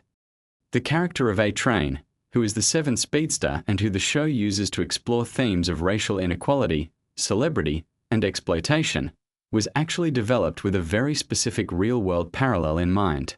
The creators drew heavily from the history of black athletes in American professional sports, particularly from the early to mid-20th century, when black performers and athletes were welcomed into white entertainment spaces as long as they were providing value, and then discarded or diminished the moment their utility expired. A-Train's entire arc, especially in the earlier seasons, is essentially a metaphor for that dynamic translated into a superhero context. He's fast enough to be useful to Vought, presentable enough to be marketable, but never given genuine power within the organization. And the moment his heart condition threatens his usefulness, the corporation moves to replace him without a second thought. Jesse T. Usher, who plays A-Train, has talked about how much that historical context shaped the way he played the character's specific brand of internal conflict, the tension between knowing you're being exploited and still wanting to be in the room because the alternative is worse. Let's shift gears and talk about the production design for a second, because this is something that almost never gets discussed but is absolutely wild. The Vought Tower set, which is essentially the corporate headquarters of the entire show's antagonist structure, was designed with deliberate architectural references to real-world buildings associated with American corporate and media power. We are talking about things like the visual language of Trump Tower in New York, the aesthetic of certain Fox News studio spaces, and the broader vocabulary of glass and steel and gold that American wealth uses to signal dominance. Every detail in that set, from the color palette to the proportions of the lobby to the way natural light is managed, was chosen to evoke a specific feeling in viewers on a subconscious level. The idea was that audiences should feel vaguely uncomfortable in that space even when nothing bad is technically happening on screen. Production designer Arv Graywall and his team were essentially using architecture as psychological manipulation, which is, when you think about it, exactly what Vought itself does throughout the show. The set mirrors the company's methods. That level of thematic coherence in production design is genuinely rare. Now here's something about Erin Moriarty, who plays Annie January, also known as Starlight, that I think completely changes how you appreciate her performance. When Moriarty came into the role, she made a very specific decision about Annie's relationship to her own powers. In a lot of superhero stories, the powers are the exciting part, the thing the character is proud of and wants to show off. Moriarty decided that for Annie, the powers are actually a source of deep ambivalence. They're connected to her mother's ambitions for her, to a childhood where she was trained and shaped and molded rather than simply loved. So whenever you see Starlight using her abilities, particularly in the earlier seasons, watch Moriarty's face in the moments right before and right after. There's this flicker of something complicated, something that isn't quite pride or excitement. It's closer to resignation. She's doing what she was made to do, and she's not sure whether that's a good thing. That's an incredibly subtle choice that never gets stated explicitly in the dialogue, but it's there in almost every scene where the powers appear. Speaking of things hidden in plain sight, let's talk about the Deep, played by Chase Crawford, and the specific way the show handles his storyline as a commentary on something very real and very dark. When we first meet the Deep, he commits an act of sexual harassment against Starlight in his first substantial scene. The show doesn't gloss over this. It doesn't make him a cartoon villain because of it. Instead, it then proceeds to show us in excruciating detail the way that someone with power can commit harm and then essentially coast through the institutional protection that power provides. The Deep is demoted, sent to a smaller market, publicly embarrassed, but never actually held fully accountable in any meaningful way. He retains his celebrity. He retains his powers. He retains access to the same circles of power that enabled his behavior in the first place. The writers have confirmed that this arc was directly inspired by the patterns that emerged from the Me Too movement's exposure of how power structures protect predators through partial accountability, enough consequence to create the appearance of justice, not enough to actually change anything. All right, now we're going to get into some production facts that are just objectively insane.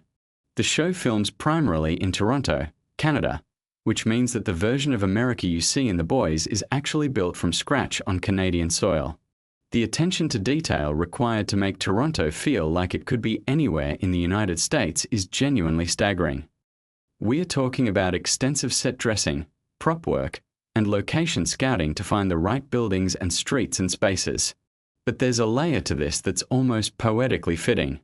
The Boys is a show about how America presents a carefully constructed image of itself to the world, an image of heroism and freedom and exceptionalism that masks something much uglier underneath. And the version of America in the show is itself a carefully constructed image built in a completely different country. The artificiality of the production location mirrors the artificiality of the world it's depicting. Whether that's intentional or just a happy accident of budget and tax incentives, I genuinely do not know. But it's hard not to find that meaningful. Let's talk about Compound V for a second, because the mythology around it in the show is based on something that might surprise you. The idea of a substance that can confer superhuman abilities, that is addictive, that corporations would kill to control, and that has unpredictable and sometimes devastating effects on people who receive it, draws on a very real historical tradition of pharmaceutical and medical experimentation on vulnerable populations. Kripke and the writers have pointed specifically to the history of unethical medical trials, the use of prisoners, soldiers, and people without full informed consent as test subjects for experimental treatments and drugs. The Nuremberg Code, established after World War II to prevent exactly this kind of abuse, exists because these things actually happened. Compound V is a fictional substance, But the power dynamics around it, the secrecy, the corporate motivation, the exploitation of people who have no real choice, those are pulled directly from documented history. The show is asking you to recognize the real world in its fictional horror, which is what the best satire always does. Now I want to talk about something that almost never comes up in discussions of this show, which is the music supervision. The Boys has an absolutely impeccable soundtrack, and the song choices are never accidental. The show uses a technique where it deliberately selects music that creates ironic contrast with what's happening on screen. You'll hear a warm, nostalgic classic rock track playing over something genuinely horrific, or a cheerful pop song accompanying something morally devastating. This isn't just for shock value.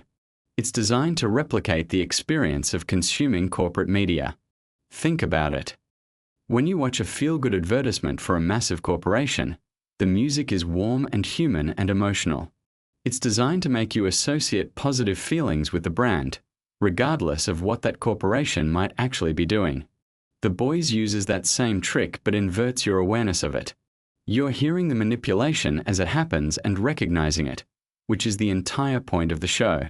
The music supervision team on this show deserves so much more recognition than they receive. Here's a fact about Jensen Ackles joining the show as Soldier Boy that most people know, but what fewer people know is the specific context of why his casting was so narratively brilliant. Ackles spent 15 years playing Dean Winchester in Supernatural, which was also created by Eric Kripke. So when Ackles shows up in The Boys playing a character who is essentially a corrupted, toxic version of the heroic archetype, a character who represents everything dangerous about old-school American masculine mythology, there's a layer of meta-commentary happening that the audience can feel even if they don't fully articulate it. The man who spent over a decade as television's most beloved monster-fighting hero is now playing the monster. The hero has been revealed as a legacy of violence and ego and entitlement that has been sustained by nostalgia and institutional power rather than actual virtue.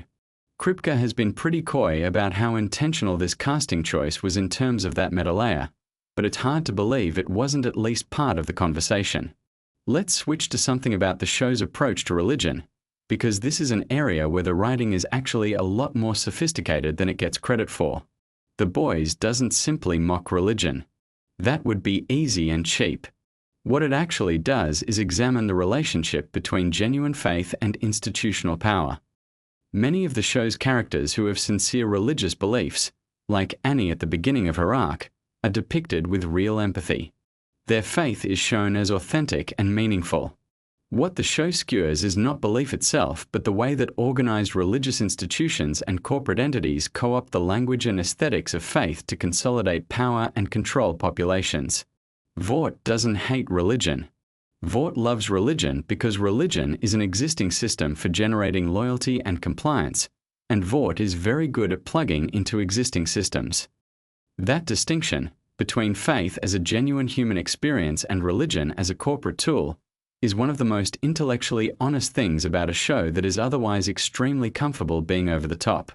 Now here's something about the stunt work and action choreography that I think deserves way more attention. The show has a philosophy about superhero violence that is directly opposed to most of the genre. In Marvel and DC films, superhero violence is typically presented as spectacular and consequence-free. Cities get destroyed, people get thrown through buildings, and the emotional register is excitement and awe. In The Boys, physical violence is almost always presented as grotesque, chaotic, and deeply human in its horror. When someone gets hurt in this show, it looks and sounds and feels like something terrible has happened to a real person. The action choreography team specifically works to strip away the cinematic glamour that usually surrounds superhero combat. The goal is to make you feel the wrongness of what you're watching rather than the excitement of it. This is why the show's most violent scenes are so hard to look away from even when they're deeply uncomfortable. It's not spectacle. It's something closer to tragedy. Here's a wild behind-the-scenes fact that connects the show to real-world corporate behavior in a way that feels almost too on the nose.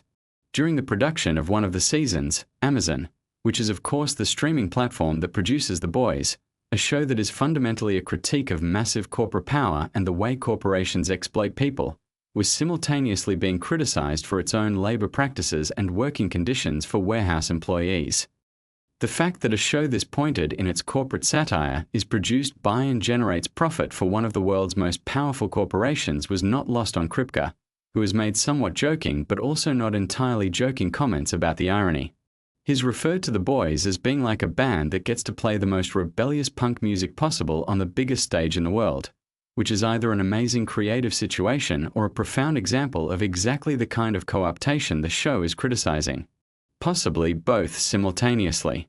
Let's talk about the character development pipeline, specifically how the writer's room approaches the evolution of characters across seasons. One of the things that makes The Boys distinctive is that character arcs are not written to be inspirational in the traditional sense. In most television, even dark television, characters generally move toward growth, toward healing, toward some version of being better. The Boys is genuinely committed to the idea that trauma, systemic pressure, and power do not produce better people. They produce people who are broken in different configurations. Characters don't get better in this show. They get different. Sometimes they get worse. Sometimes they make genuine progress only to be dragged back by circumstances. This is psychologically much more realistic than most television's version of character development, and it's also significantly more depressing, which is part of why the show feels so heavy even when it's being darkly funny. Something I want to address that almost never comes up is the show's treatment of its female characters, particularly in how it handles the relationship between femininity and power. Shows like this can fall into the trap of depicting female power as simply masculine power in a female body, women who are strong because they fight and dominate and refuse to be soft. The Boys does something more interesting. Characters like Starlight, Queen Maeve, and even in her warped way Stormfront, wield power in ways that are explicitly connected to their identities as women. The way they're expected to perform femininity for the public, the way their power is always filtered through public perception of their gender, the way they're simultaneously hypervisible and dismissed. The show understands that power looks different when you're a woman in a patriarchal system, not because women are less powerful, but because the system creates entirely different constraints and leverage points. That's a nuanced take that a lot of supposedly progressive shows don't actually achieve. Let's get into some specific scene details that were loaded with meaning most viewers might have missed on first watch. There's a scene in Season 2 where Homelander stands alone on a rooftop and talks to his own reflection in a window. On the surface, it looks like a moment of narcissism, which it is, but it's also something more specific. The writers were drawing on a psychological concept related to object permanence and attachment. Homelander, who was raised in a lab and denied normal human bonding, learned to relate to himself as his primary attachment figure. The reflection isn't just vanity. It's him talking to the only entity that has been consistently present in his life.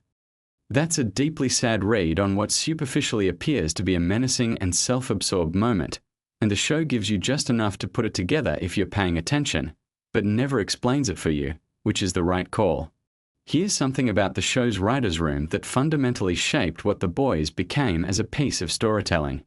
Kripke made a deliberate decision to hire writers from very different backgrounds, not just television writers but people with roots in journalism, political commentary, comedy, and long-form fiction. The goal was to bring in perspectives that weren't shaped by the conventions of how superhero stories are typically told. When your writer's room includes people who think about power and media and corporate influence professionally, rather than just narratively, the critique in the show gets sharper and more specific. You end up with storylines that feel like they were written by people who actually understand the mechanisms of the things they're criticizing, not just people who understand how to create the feeling of critique for entertainment purposes. All right, let me hit you with some rapid-fire facts that are individually smaller but collectively paint this picture of just how dense and deliberate this show is. The name Vought International was chosen specifically because of its sound. It has that heavy, slightly military feel that evokes American industrial power. The number 7 in the 7 is a deliberate reference to the Justice League, the classic DC team that has 7 core members, and the show's 7 are essentially designed as dark mirror versions of those archetypes. Homelander is Superman gone wrong. The Deep is Aquaman with the societal awkwardness dialed to maximum. Queen Maeve is Wonder Woman filtered through a story of crushed idealism. These parallels are there to make you uncomfortable in a very specific way, because you grew up loving those characters, and the show is asking you to look at what the real-world version of that kind of power might actually produce. The compound that houses Vaught's most classified experiments was deliberately designed to echo the aesthetic of mid-century American government institutions, specifically the visual language of agencies like the CIA in their early years.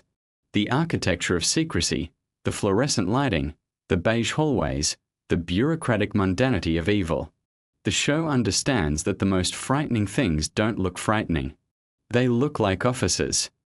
Let me also talk for a second about the show's international expansion, because the spin-off content, like Gen V and what's been developed for other markets, represent something genuinely interesting about how the franchise is growing.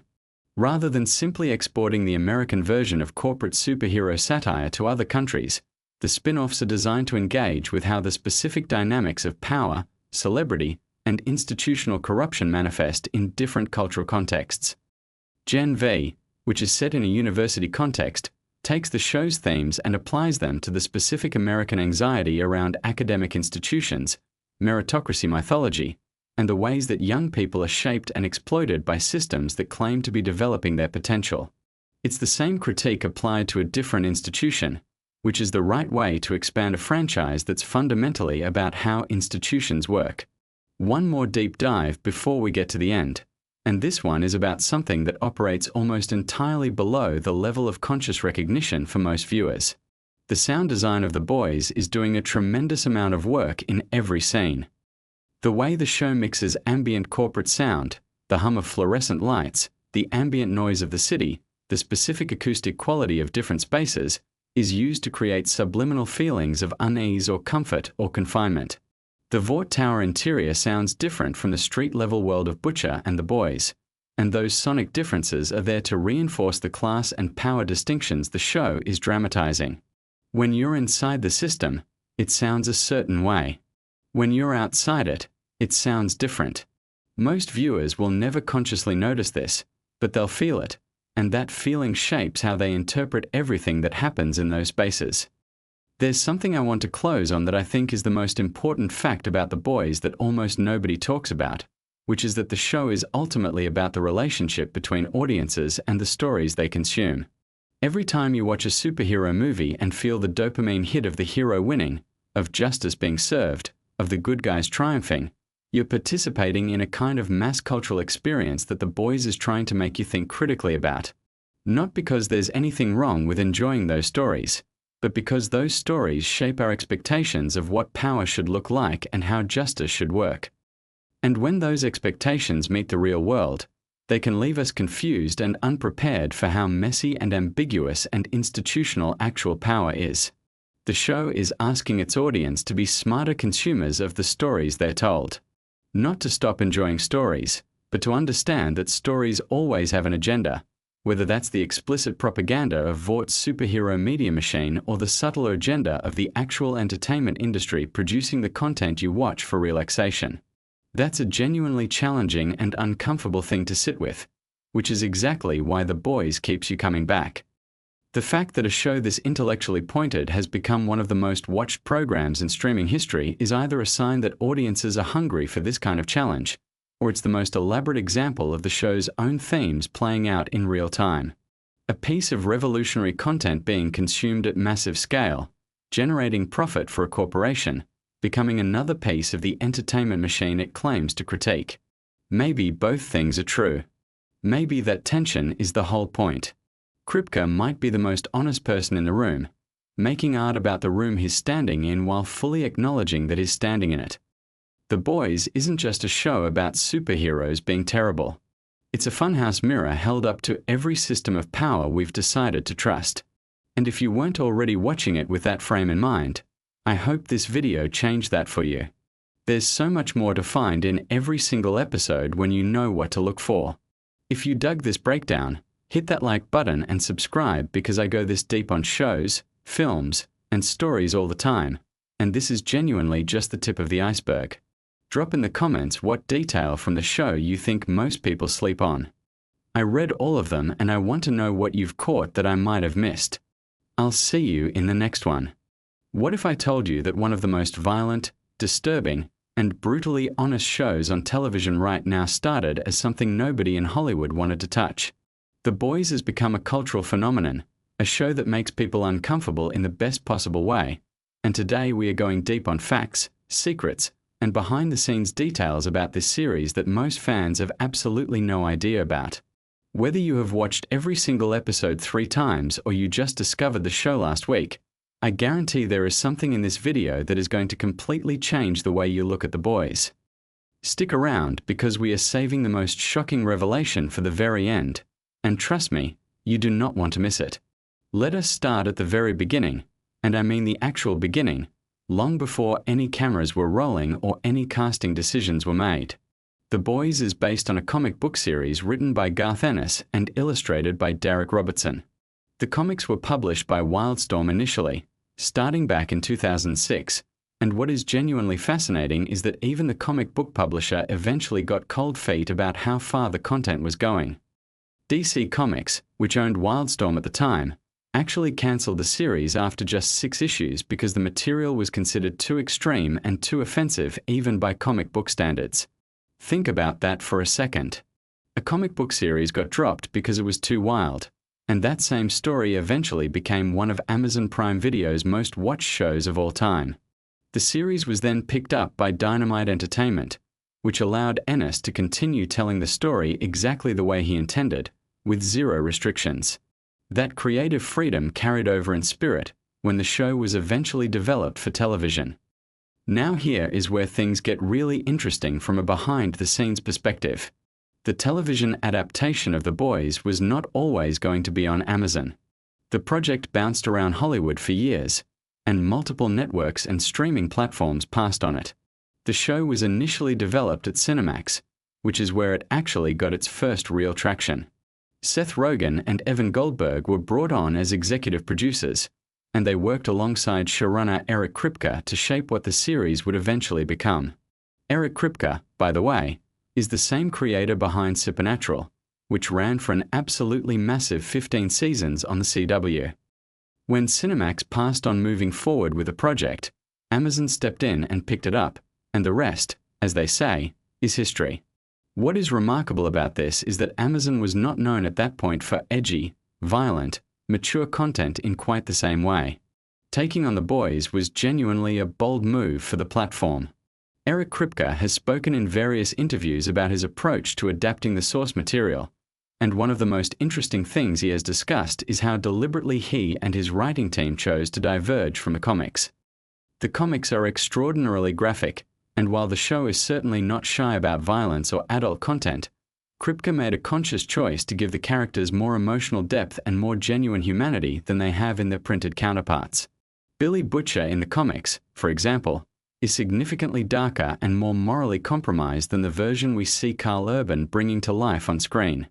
Television Butcher still has a code, still has some kind of internal moral compass even if it is bent and damaged. Comic Butcher operates in a much colder, more ruthless base. This was an intentional creative decision because Kripke understood that for a television audience investing potentially years of their lives into a story, they needed characters they could actually care about, even when those characters were doing terrible things. Speaking of Carl Urban, let us talk about the casting process for a moment because it is genuinely fascinating. Carl Urban is a New Zealand actor who had built an impressive career in major Hollywood franchises before The Boys. He was Dr. McCoy in the rebooted Star Trek films, he was Judge Dredd in the underrated 2012 film Dredd, and he had roles in the Lord of the Rings trilogy. But Billy Butcher represented something different for him. Urban has described Butcher as one of the most complex and demanding roles of his career, and when you watch his performance, you understand why. The character requires Urban to walk a razor-thin line between being genuinely threatening and genuinely sympathetic, sometimes within the same scene. The accent alone, a specific London working-class sound, required extensive preparation. What many fans do not realize is that Urban himself was deeply involved in shaping how Butcher would be presented, working closely with Kripke and the writers to find the character's humanity. Anthony Starr, the actor who plays Homelander, might be giving one of the greatest villain performances in the history of television, and that is not an exaggeration. Star is from New Zealand as well, and before The Boys, he was perhaps best known for his work on the series Banshee, where he played a very different kind of morally complex character. The way Star approaches Homelander is genuinely fascinating from an acting perspective. He has talked about playing Homelander as someone who is fundamentally broken, a person who was raised without love in a clinical, experimental environment and who never developed the emotional tools that normal human beings take for granted. Homelander's terrifying nature comes not from some innate evil but from a profound emotional emptiness. Star plays him simultaneously as a petulant child and as the most dangerous being on the planet, and the combination creates something that is deeply unsettling to watch. The smile Homelander uses, that particular frozen, slightly too wide expression, was something Star developed deliberately as a mask the character wears. Here is a fact that surprises a lot of people. The set design and visual effects team on The Boys operate on a scale that rivals major Hollywood films. The Seven's headquarters, the corporate aesthetic of Vought International, the various superhero costumes, all of these require enormous resources and creative effort. The costume department in particular has spoken about the challenge of designing superhero outfits that look genuinely impressive and cinematically striking while also serving the show's satirical purpose. The Deep's costume, for example, which includes those elaborate fish gills on his neck, required extensive prosthetics work for each shooting day. Chase Crawford, the actor who plays the Deep, has mentioned in interviews that the prosthetics application process could take a significant amount of time each morning before shooting even began. This is the invisible labor behind television that audiences rarely think about, but it fundamentally shapes the world audiences experience. Let us shift to talking about the satirical layer of the show, because this is something that separates The Boys from virtually every other superhero property in existence right now. The series functions as a direct critique of corporate power, media manipulation, celebrity culture, and the way heroism gets packaged and sold as a product. Vought International is not just a fictional corporation that manages superheroes. It is a mirror held up to real-world entertainment conglomerates, pharmaceutical companies, and political propaganda machines simultaneously. The show has never been subtle about this intention, and Eric Kripke has confirmed in various public statements that the satire is absolutely deliberate and pointed. What is striking is how the show has managed to be politically critical in ways that resonate with viewers across different parts of the political spectrum. Different people watch The Boys and see different real-world targets in Vaught's behavior, and that ambiguity is actually a sophisticated piece of writing rather than an accident. The character of Starlight, played by Erin Moriarty, went through significant development between the source material and the television series. In the comics, Annie January is present, but her arc and her relationship with the other characters unfolds quite differently. The television version of Starlight is more fully realized, given more agency, and serves as the moral center of the story in a way that grounds the show's more extreme elements. Moriarty has spoken about the physical and emotional demands of playing a character who is essentially trapped between two worlds, someone who genuinely wants to be good in an environment that punishes and exploits genuine goodness. The show uses Starlight's experience to comment on what happens to idealism when it collides with institutional corruption, which is one of the most quietly devastating threads running through the entire series. Now let us get into some production details that even dedicated fans tend to not know about. The Boys films primarily in Toronto, Canada, which stands in for a fictionalized version of New York City. Canadian tax incentives make Toronto an attractive production location for many American streaming and network productions, but the crew has to work creatively to make a Canadian city read convincingly as the American metropolis. Set decorators, location scouts, and digital effects artists all collaborate to transform Toronto streets, buildings, and public spaces into the show's version of New York. Some locations are used largely as they are with minimal modification, while others require substantial transformation. This is an enormous logistical challenge that unfolds across every single episode. The gore and special effects work on The Boys has become somewhat legendary in television production circles. The show is famous for pushing boundaries in terms of what it depicts visually, and achieving those effects requires a combination of practical effects work and digital enhancement. The practical effects team builds props, creates prosthetics, and uses various physical techniques to produce visceral moments that then get refined or augmented in post-production.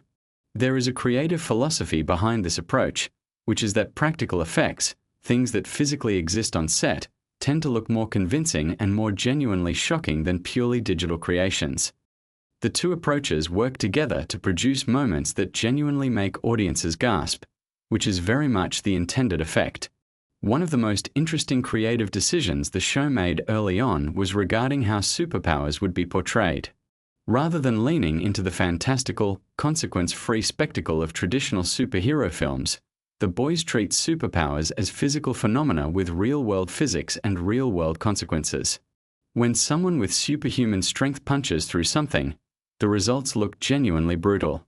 When Homelander uses his laser vision, the destruction is presented with a gravity that most superhero properties avoid. This grounded approach to depicting powers serves the show's larger argument about what superheroes would actually be like if they existed, which is to say terrifying rather than reassuring. Let us talk about the music choices in The Boys, because the show's soundtrack is doing a tremendous amount of work that deserves more attention than it typically gets. The series has a habit of using popular, upbeat, cheerful songs in stark contrast to the violent or disturbing imagery on screen. This technique, sometimes called counterpoint scoring, has a long history in cinema, but The Boys uses it with particular effectiveness and wit. The jarring collision between a familiar song you might associate with positive memories and something genuinely horrifying creates a specific kind of discomfort that reinforces the show's satire. It suggests that violence and darkness can hide behind cheerful surfaces, which is precisely the point the show is making about Vought and about superhero mythology more broadly. Here is something that many people do not know about the show's development. When Amazon ordered The Boys to series, there were internal discussions about how extreme the content could actually be. The Boys operates at a level of graphic content that was unusual for a streaming platform even by the standards of prestige television.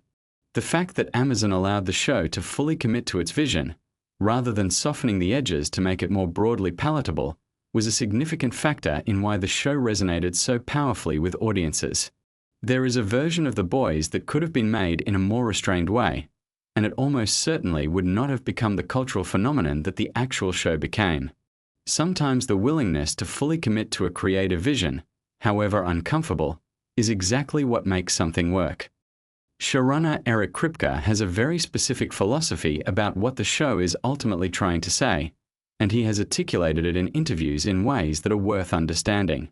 For Kripke, The Boys is fundamentally about the abuse of power and about the way institutions protect the powerful at the expense of the vulnerable.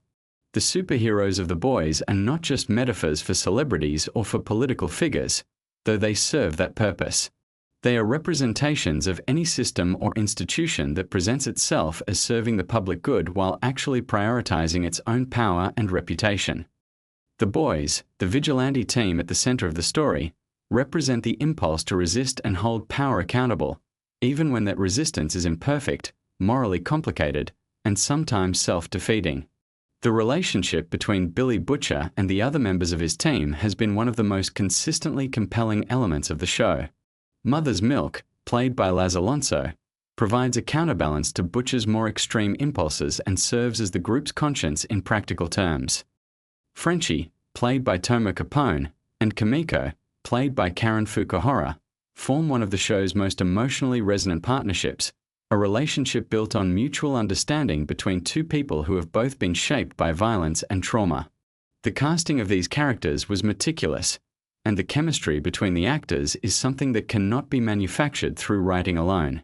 The ensemble as a whole functions as a kind of found family, which is a deliberate storytelling choice that gives the audience an emotional anchor amid all the chaos and darkness.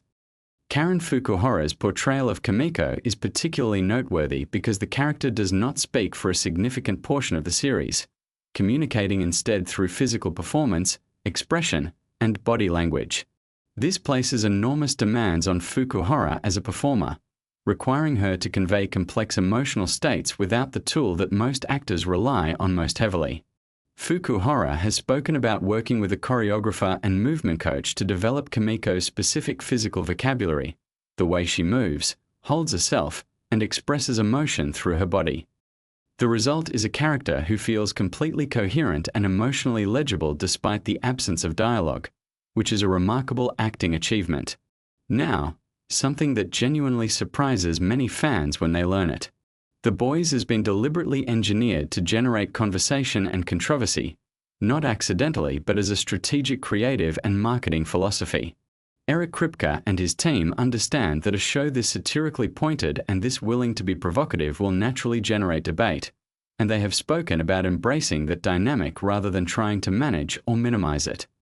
When episodes drop and social media erupts with reactions, arguments, and discussions, that engagement serves the show's visibility on the platform and in the cultural conversation. The controversy is part of the product in a very intentional way, which is itself a kind of meta-commentary on how media properties manufacture attention in the modern landscape. Let us talk for a moment about Soldier Boy, played by Jensen Ackles, who was introduced in later seasons. The casting of Jensen Ackles was enormously significant for reasons beyond just his talent as an actor. Ackles spent 15 seasons playing Dean Winchester on Supernatural, the show that Eric Kripke created before The Boys. Bringing Ackles into The Boys was a reunion of sorts, and it was also a piece of very deliberate casting in terms of audience psychology. Ackles built a massive, devoted fan base through Supernatural, and those fans brought enormous enthusiasm to his appearance in The Boys. Within the narrative of the show, Soldier Boy represents a different era of manufactured heroism, a character who embodies mid-20th century American mythology in ways that are both nostalgic and deeply uncomfortable. Ackles committed to the role with the same total investment he brought to his years on Supernatural. The show's depiction of media manipulation and the 24-hour news cycle deserve specific attention because it is one of the more prescient elements of the series. The fictional Vought News network, which serves as the show's stand-in for partisan cable news operations, captures something true and troubling about how information gets weaponized in the modern media environment. The scenes involving VNN are often written in ways that are uncomfortably close to actual media rhetoric and techniques, which is part of what makes them land with such force. Writers' rooms for shows like The Boys employ people who study media, politics, and culture with genuine academic seriousness, and the show's portrayal of media manipulation reflects that research. Here is a detail about the show that connects to its production philosophy in an interesting way. The Boys does not use laugh tracks, obviously, but it also deliberately avoids the visual language of traditional superhero films. The cinematography is darker, more naturalistic, and less polished than what you would see in a Marvel or DC film.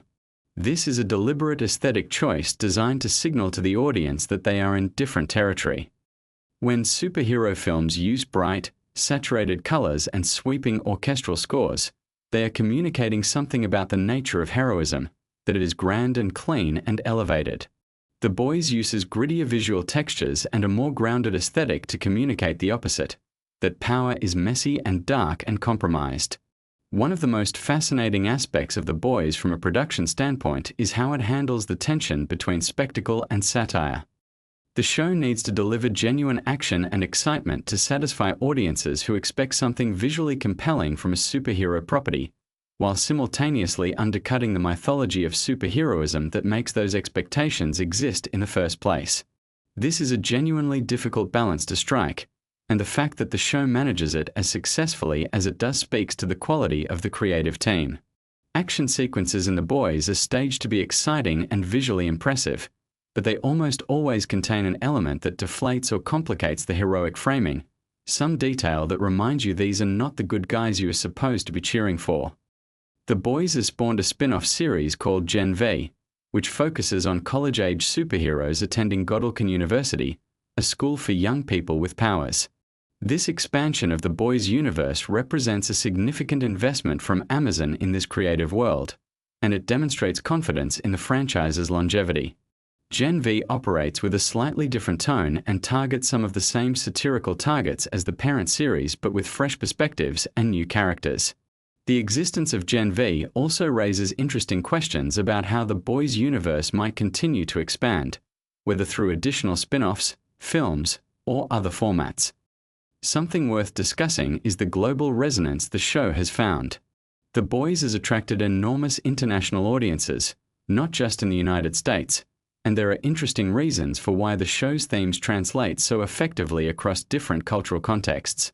Corporate power, media manipulation, and the exploitation of vulnerable people by powerful institutions are not uniquely American problems. These are universal experiences, and The Boys speaks to them in ways that resonate regardless of where you happen to be watching from. The show has topped streaming charts in multiple countries, which reflects this universality. The writing room for The Boys has always included writers from diverse backgrounds, and Eric Kripke has spoken about the intentionality behind building a writer's room that brings multiple perspectives to the table.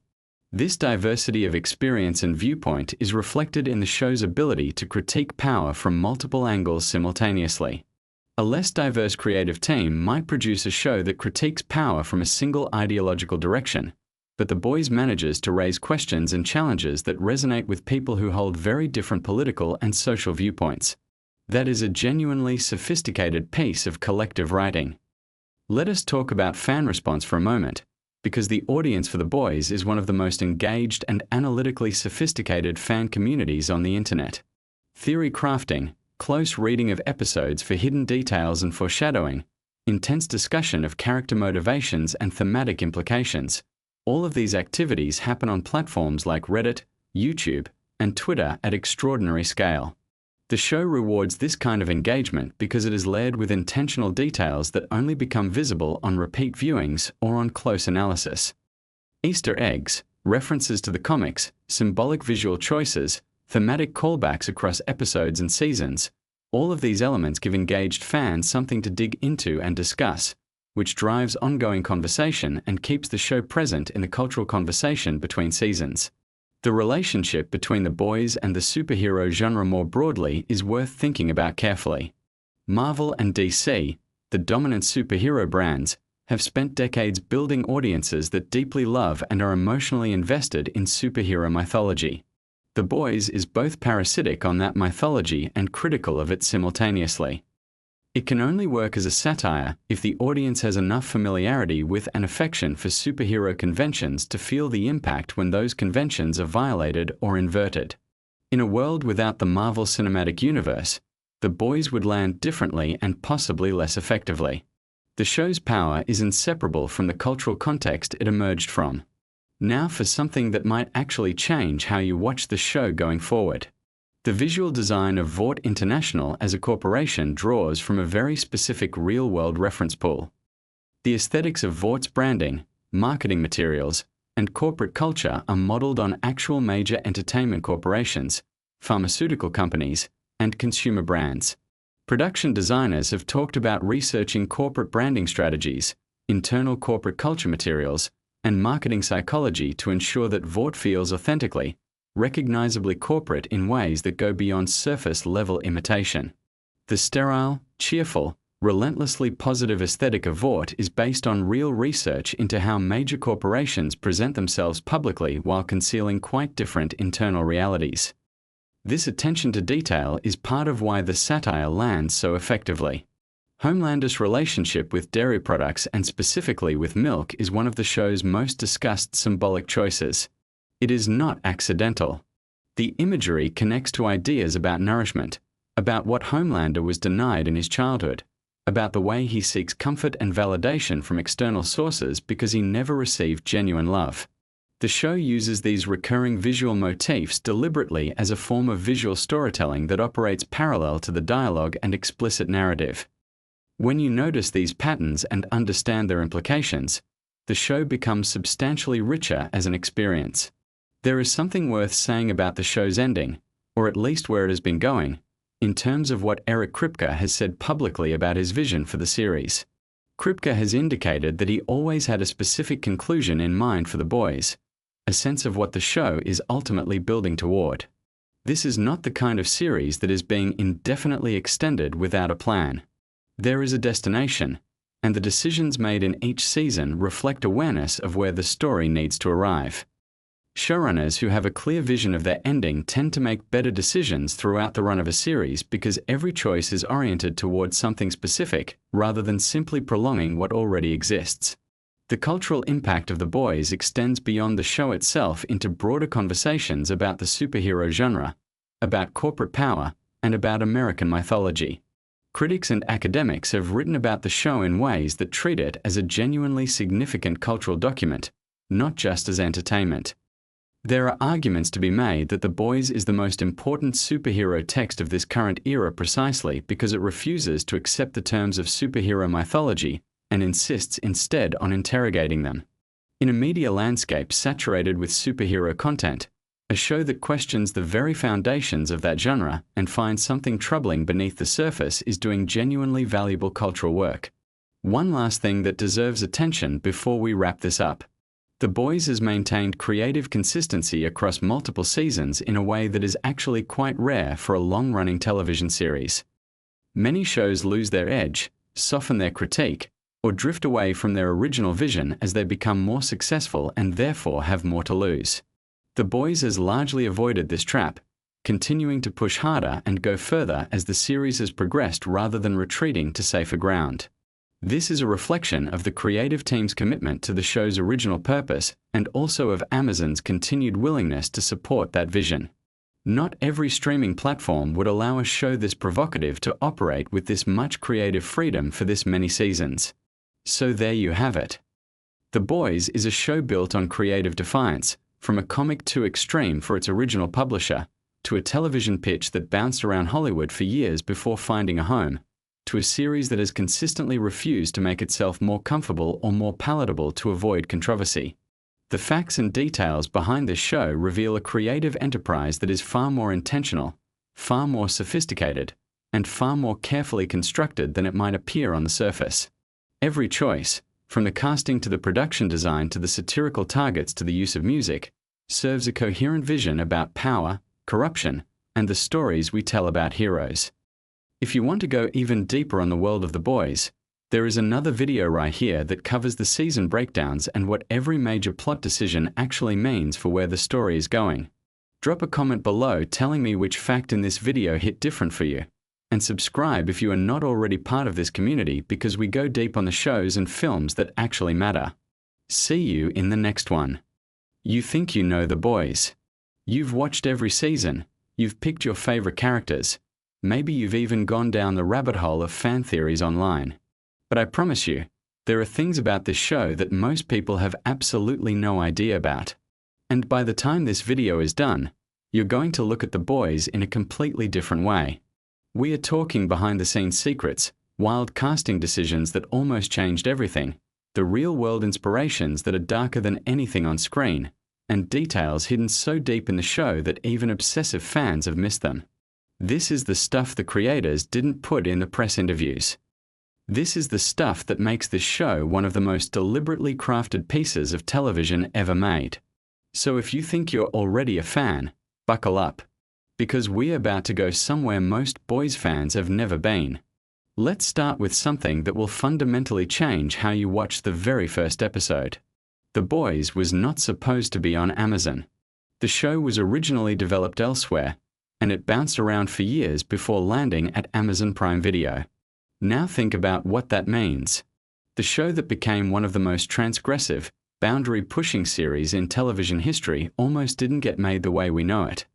Different network, different rules, different version of The Boys.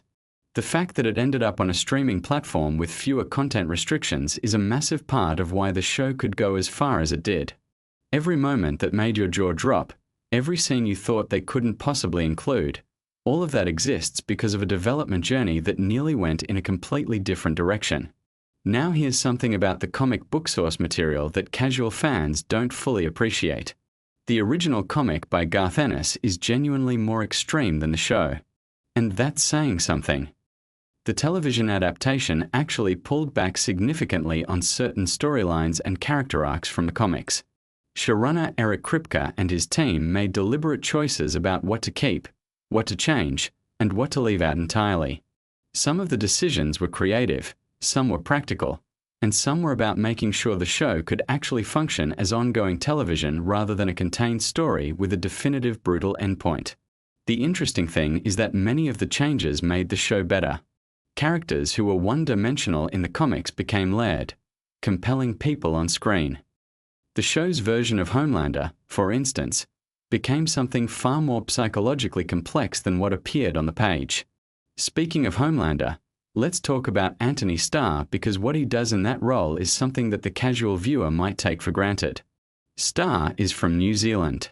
He's playing an American character who is essentially a warped version of the American dream itself. And he does it with a precision and control that most actors simply don't have. But here's what you might not know. The physical and psychological preparation Starr put into that role went well beyond normal acting preparation. He studied the behavior of cult leaders. He researched narcissistic personality disorder extensively. He looked at charismatic figures throughout history who used charm as a weapon. The smile that Homelander uses, that unsettling smile that makes your skin crawl even when the character seems perfectly pleasant, that was a deliberate construction. Starr built that smile to represent the gap between what Homelander projects and what he actually is. Every time you see it, you're watching a performance built on months of psychological research. But here's the layer that most people miss. Starr has spoken about playing Homelander as someone who is fundamentally a child. Not a child in terms of intelligence, but a child in terms of emotional development. Someone who was raised in a lab, who was never taught how to be human, who desperately wants love but has no idea how to receive it or give it. That interpretation transforms every scene he's in. When Homelander is terrifying, it's because he's a child having a tantrum. When he's pitiful, it's because he's a child who has never shown affection. That reading of the character is built into every scene he plays, and once you see it, you cannot unsee it. Now let's talk about Carl Urban, who plays Billy Butcher. Urban is from New Zealand as well, and his Cockney accent in the show is something he worked on specifically for this role. But what you might not know is the character's accent and general demeanor was actually drawn from specific real-world inspirations that go deeper than just the sound of the voice. Butcher is written as someone whose entire personality is a performance of toughness designed to mask devastating grief. The Cockney swagger, the constant aggression, the refusal to show vulnerability, it's all armor. Urban understood this and built the performance from the inside out. The accent and the attitude are things Butcher puts on every morning like a uniform. That's why the moments when the armor cracks hit so hard. You're not just watching a tough guy falter. You're watching someone's entire constructed identity start to fail. Here's something fascinating about the casting process for the show. When Amazon was putting together the ensemble, there was enormous pressure to cast the biggest possible names in the lead roles. Kripke and the producing team resisted this in specific ways because they understood something crucial about the show's psychology. The Boys works because the soup characters feel genuinely superhuman and the human characters feel genuinely human. If you fill the cast with already established movie stars, you risk the audience bringing their existing associations with those actors into the show. Some of the best casting decisions were counterintuitive precisely because they chose performers who were relatively unknown to mainstream audiences at the time. This allowed viewers to meet these characters fresh, without preconceptions. Erin Moriarty, who plays Annie January, also known as Starlight, is a perfect example of this. Moriarty's arc across the series is one of the most demanding acting journeys in the entire show. She has to play someone who starts as genuinely idealistic, gets systematically disillusioned, and then has to rediscover what she actually believes versus what she was conditioned to believe. The emotional range required is extraordinary. And Moriarty does it while also playing opposite one of the most magnetic performers on television in Anthony Starr, which requires holding your own against an enormous gravitational pull. The fact that she was not yet a massive star when she took the role actually served the character. Annie feels like someone you might know, someone real. That groundedness was a casting choice. Let's pivot to something that doesn't get discussed enough, which is the writing room and how the show's satirical targets are chosen. The Boys has a reputation for going after corporate greed, celebrity culture, and media manipulation.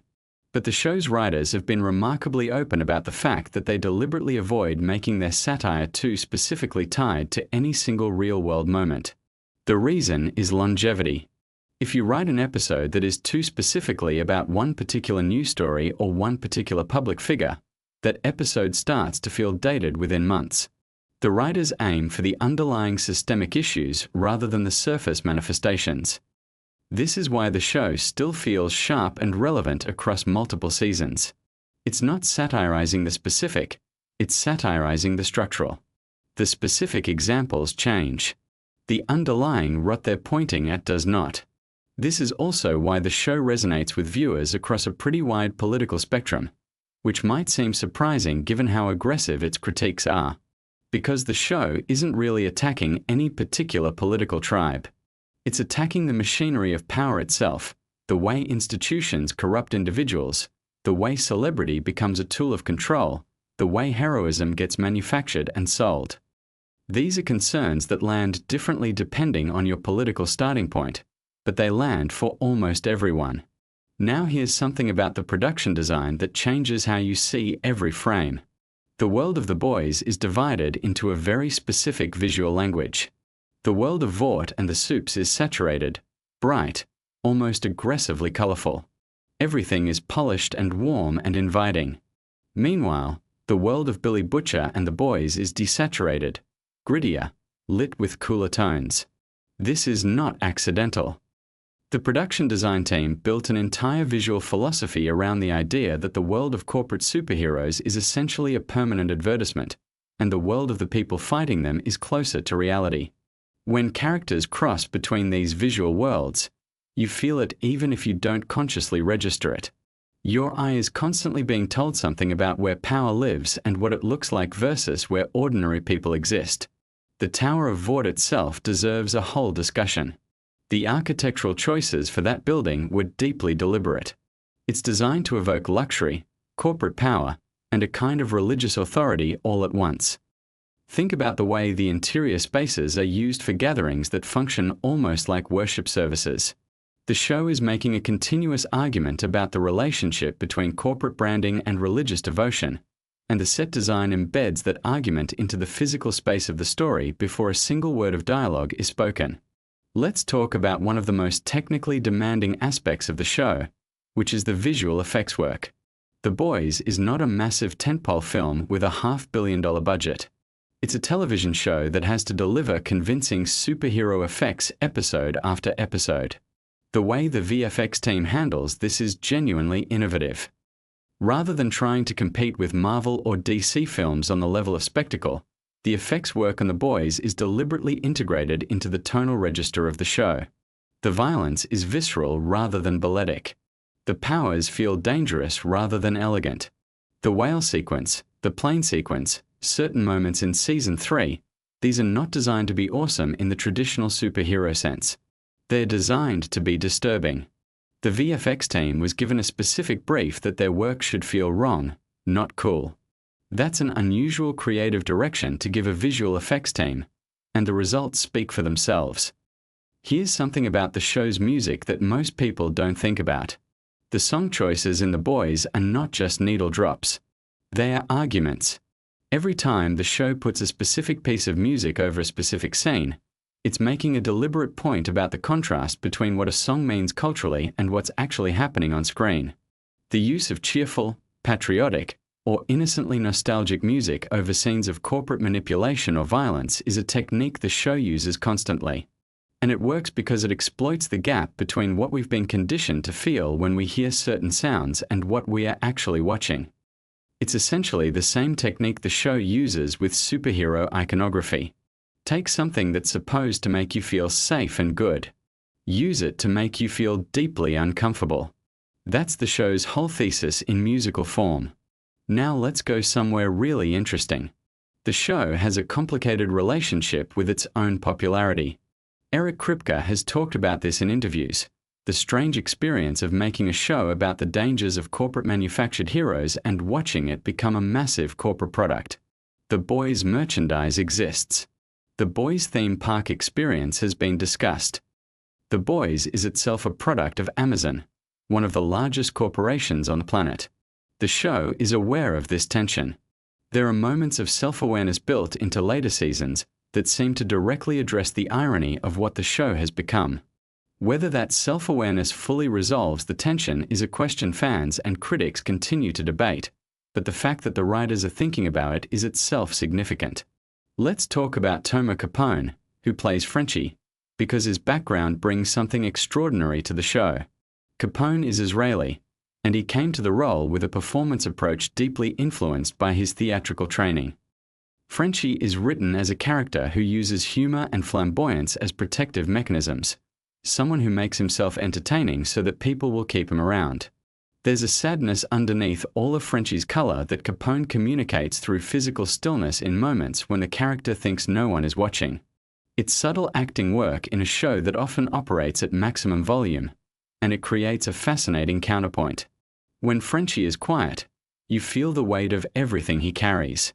Karen Fukuhara, who plays Kimiko, had a unique challenge in the show's early seasons. Her character is non-verbal for significant stretches of the story. She communicates almost entirely through physical performance and facial expression. This is an extraordinarily demanding form of acting, and Fukuhara has spoken about studying physical performance techniques specifically to handle the role. What's fascinating is that Kimiko became one of the most beloved characters in the show despite, or arguably because of, the limitation of her early characterization. The audience projected onto her in ways they couldn't with the more vocally expressive characters. There's something psychologically interesting about how silence creates intimacy. Fukuhara's physical storytelling built a connection with viewers that some of the more dialogue-heavy characters never quite achieved. Here's a fact about the show's production schedule that puts everything in context. The Boys films in Toronto, and the production team has to essentially construct an alternative version of a major American city within a Canadian city. The locations team has to constantly find or build spaces that read as specifically American to international audiences, while navigating the practical realities of what Toronto actually looks like. This involves extensive set decoration, strategic angle choices, and sometimes complete set builds. The Vought Tower exterior work required significant technical creativity to create the impression of a Manhattan-scale corporate headquarters. This kind of logistical challenge is invisible to the viewer but shapes every decision about how scenes are shot and staged. Now let's get into something that goes deeper than most fan discussions. The show's treatment of trauma is more sophisticated than it gets credit for. Nearly every major character in The Boys is operating from a place of unprocessed trauma. Butcher is grieving and cannot stop. Starlight is dealing with systemic abuse she was taught to minimize. Kimiko carries violence inflicted on her from childhood. Huey starts the show experiencing acute traumatic loss. The Deep has experienced various forms of coercion and is in profound denial about all of it. Maeve has essentially dissociated from her own life. Even Homelander, the primary antagonist, is written as someone whose evil is rooted in the violence done to him as a child by the very corporation that then deployed him as a weapon. The show doesn't use trauma as backstory decoration. It uses it as the engine of behavior. Every choice these characters make, including the destructive ones, makes sense when you trace it back to what was done to them. This is sophisticated psychological writing, and it means that even when characters do terrible things, the show maintains emotional coherence. You understand why even when you can't excuse it. Here's something about Claudia Dumas, who plays Victoria Newman, the character revealed to be a soup hiding in plain sight within the political establishment. Dumas is Australian. Her American politician performance is constructed with specific awareness of political body language and rhetoric. She and the writers built a character who represents something very specific. The idea that the most dangerous kind of power is the kind that presents itself as accountable and ordinary. Newman is terrifying not because she seems like a monster, but because she seems like a reasonable person. The audience's trust in her is deliberately cultivated so that the betrayal hits harder. Every scene where she seems sympathetic is a trap. Let's talk about Jim Beaver, who has a recurring role in the show. Beaver is best known to many audiences from his work with Eric Kripke on Supernatural. His presence in The Boys is part of a broader pattern of trust that Kripke brings to his productions. He works repeatedly with actors he's collaborated with before because he understands that part of what makes a show work is the comfort and shorthand that develops between creators and performers over time. The ensemble feel of The Boys isn't accidental. It was cultivated through deliberate choices about who was invited into the creative community around the show. Here's a technical detail about the violence in the show that most people don't think about. The gore in The Boys is specifically calibrated. The show's makeup and practical effects teams work in tandem with the VFX team to create violence that feels consequential rather than spectacular. There's a philosophy at work here. Superhero violence in mainstream media is typically presented as consequence-free. People get thrown through buildings and walk away. The Boys is fundamentally an argument against that convention. The violence in the show is designed to remind you that bodies are fragile and that power used without restraint destroys things that cannot be repaired. Every piece of practical gore is a political statement about the glamorization of violence in superhero media. Now here is something that will make you think differently about Season 1 specifically. The pilot episode of The Boys was written with the awareness that most of the audience would arrive with strong preconceptions about superhero stories. The creative team knew they needed to violate those preconceptions in the first episode with enough force to reset the audience's expectations entirely. The death that occurs in the pilot, which is one of the most shocking moments of the entire series, was specifically calibrated to happen before the audience had enough attachment to feel grief, but with enough force to feel the wrongness of it. The mechanics of that scene were discussed extensively in the writer's room. The question was, how do you make an audience understand that nothing in this world is safe without making them too emotionally distant to keep watching? The answer was precision. Hit hard enough to disrupt, but not so hard that you break the connection. Let's talk about Amazon's role in the show because it's more complicated than it appears. Amazon is the distributor and a major financier of The Boys, and the show regularly satirizes corporations that use entertainment and heroism as marketing tools. Amazon is itself a massive corporation with significant controversies around labor practices and market power. The show has made jokes and references about this tension within its own narrative.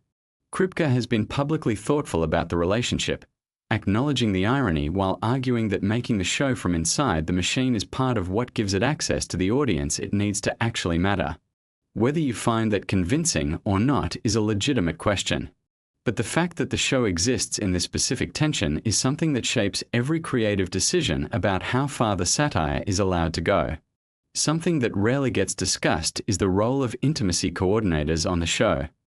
The Boys contain significant sexual content, and the production has been open about using intimacy coordinators to manage those scenes in ways that protect performers and ensure that the content serves the story rather than existing gratuitously. This is a relatively recent development in the industry, and one that represents a significant shift in how productions handle vulnerable content. The presence of this kind of professional infrastructure on set affects the quality and authenticity of what ends up on screen. Performers who feel safe are able to do their best work. Here's something about the show's international reception that's worth knowing. The Boys has a genuinely global audience, and it resonates differently in different cultural contexts. In countries with strong traditions of political satire, the show is often read as conventional in its targets, the powerful and corrupt, even when the methods are unconventional. In countries where superhero mythology has a strong cultural hold, the show is often read as more radical. In some markets, the show's critique of American corporate power and American patriotism lands as specifically anti-American in ways the creators probably didn't entirely intend. The show means different things to different audiences, and that semantic flexibility is actually part of its strength. It's a target-rich environment for interpretation. Let's get into something about the show's future and what the production team has indicated about how they plan to end things. Kripke has been clear that The Boys has a specific ending in mind. This is rarer than you'd think in television, where shows often continue beyond their natural endpoint because the economics of a successful series push toward extension. The willingness to plan and commit to an ending reflects a creative confidence that not every showrunner has, and it suggests that the final season, whenever it arrives, will be built to satisfy rather than to leave doors open for more product. Given that the show's entire philosophy is about the damage done when powerful things refuse to end, there would be a certain poetic justice in the show itself being willing to stop. Now let's talk about Gen V, the spin-off series, because it reveals something interesting about how the boys' universe is being expanded. Gen V is set at Godolphin University, a college for young soups, and it operates with a slightly different tonal register than the parent show. It's younger, more focused on identity and institutional corruption at the formative level, the damage done to people before they fully become who they're going to be. The existence of Gen V as a spin-off raises interesting questions about world building. Every expansion of a universe that works through specificity runs the risk of diluting what made the original specific. The creative challenge for Gen V was to find its own reasons for existing rather than simply being more boys.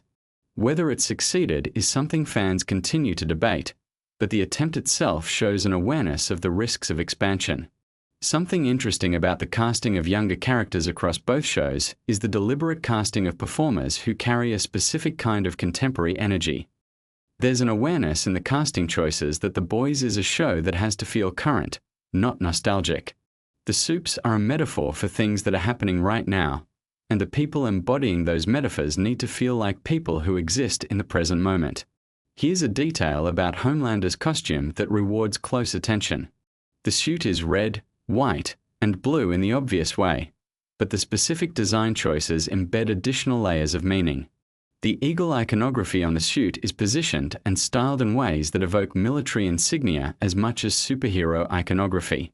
The suit is supposed to read as flag, uniform, and costume simultaneously. It's designed to trigger multiple simultaneous associations: patriotism, military authority, and performative spectacle. Every time Homelander is on screen in the suit, he's a walking argument about how those three things have become intertwined in American culture, and how the intertwining serves power rather than people. Here's something that gets at the heart of what makes The Boys work as more than just transgressive entertainment. The show takes seriously the question of what it would actually mean to have people with that kind of power in the world. Not in a wish fulfillment way, but in a what would really happen way. And the answer the show keeps returning to is that the problem is not the powers. The problem is the systems that would form around the powers. Vought is not villainous because it employed super-powered people.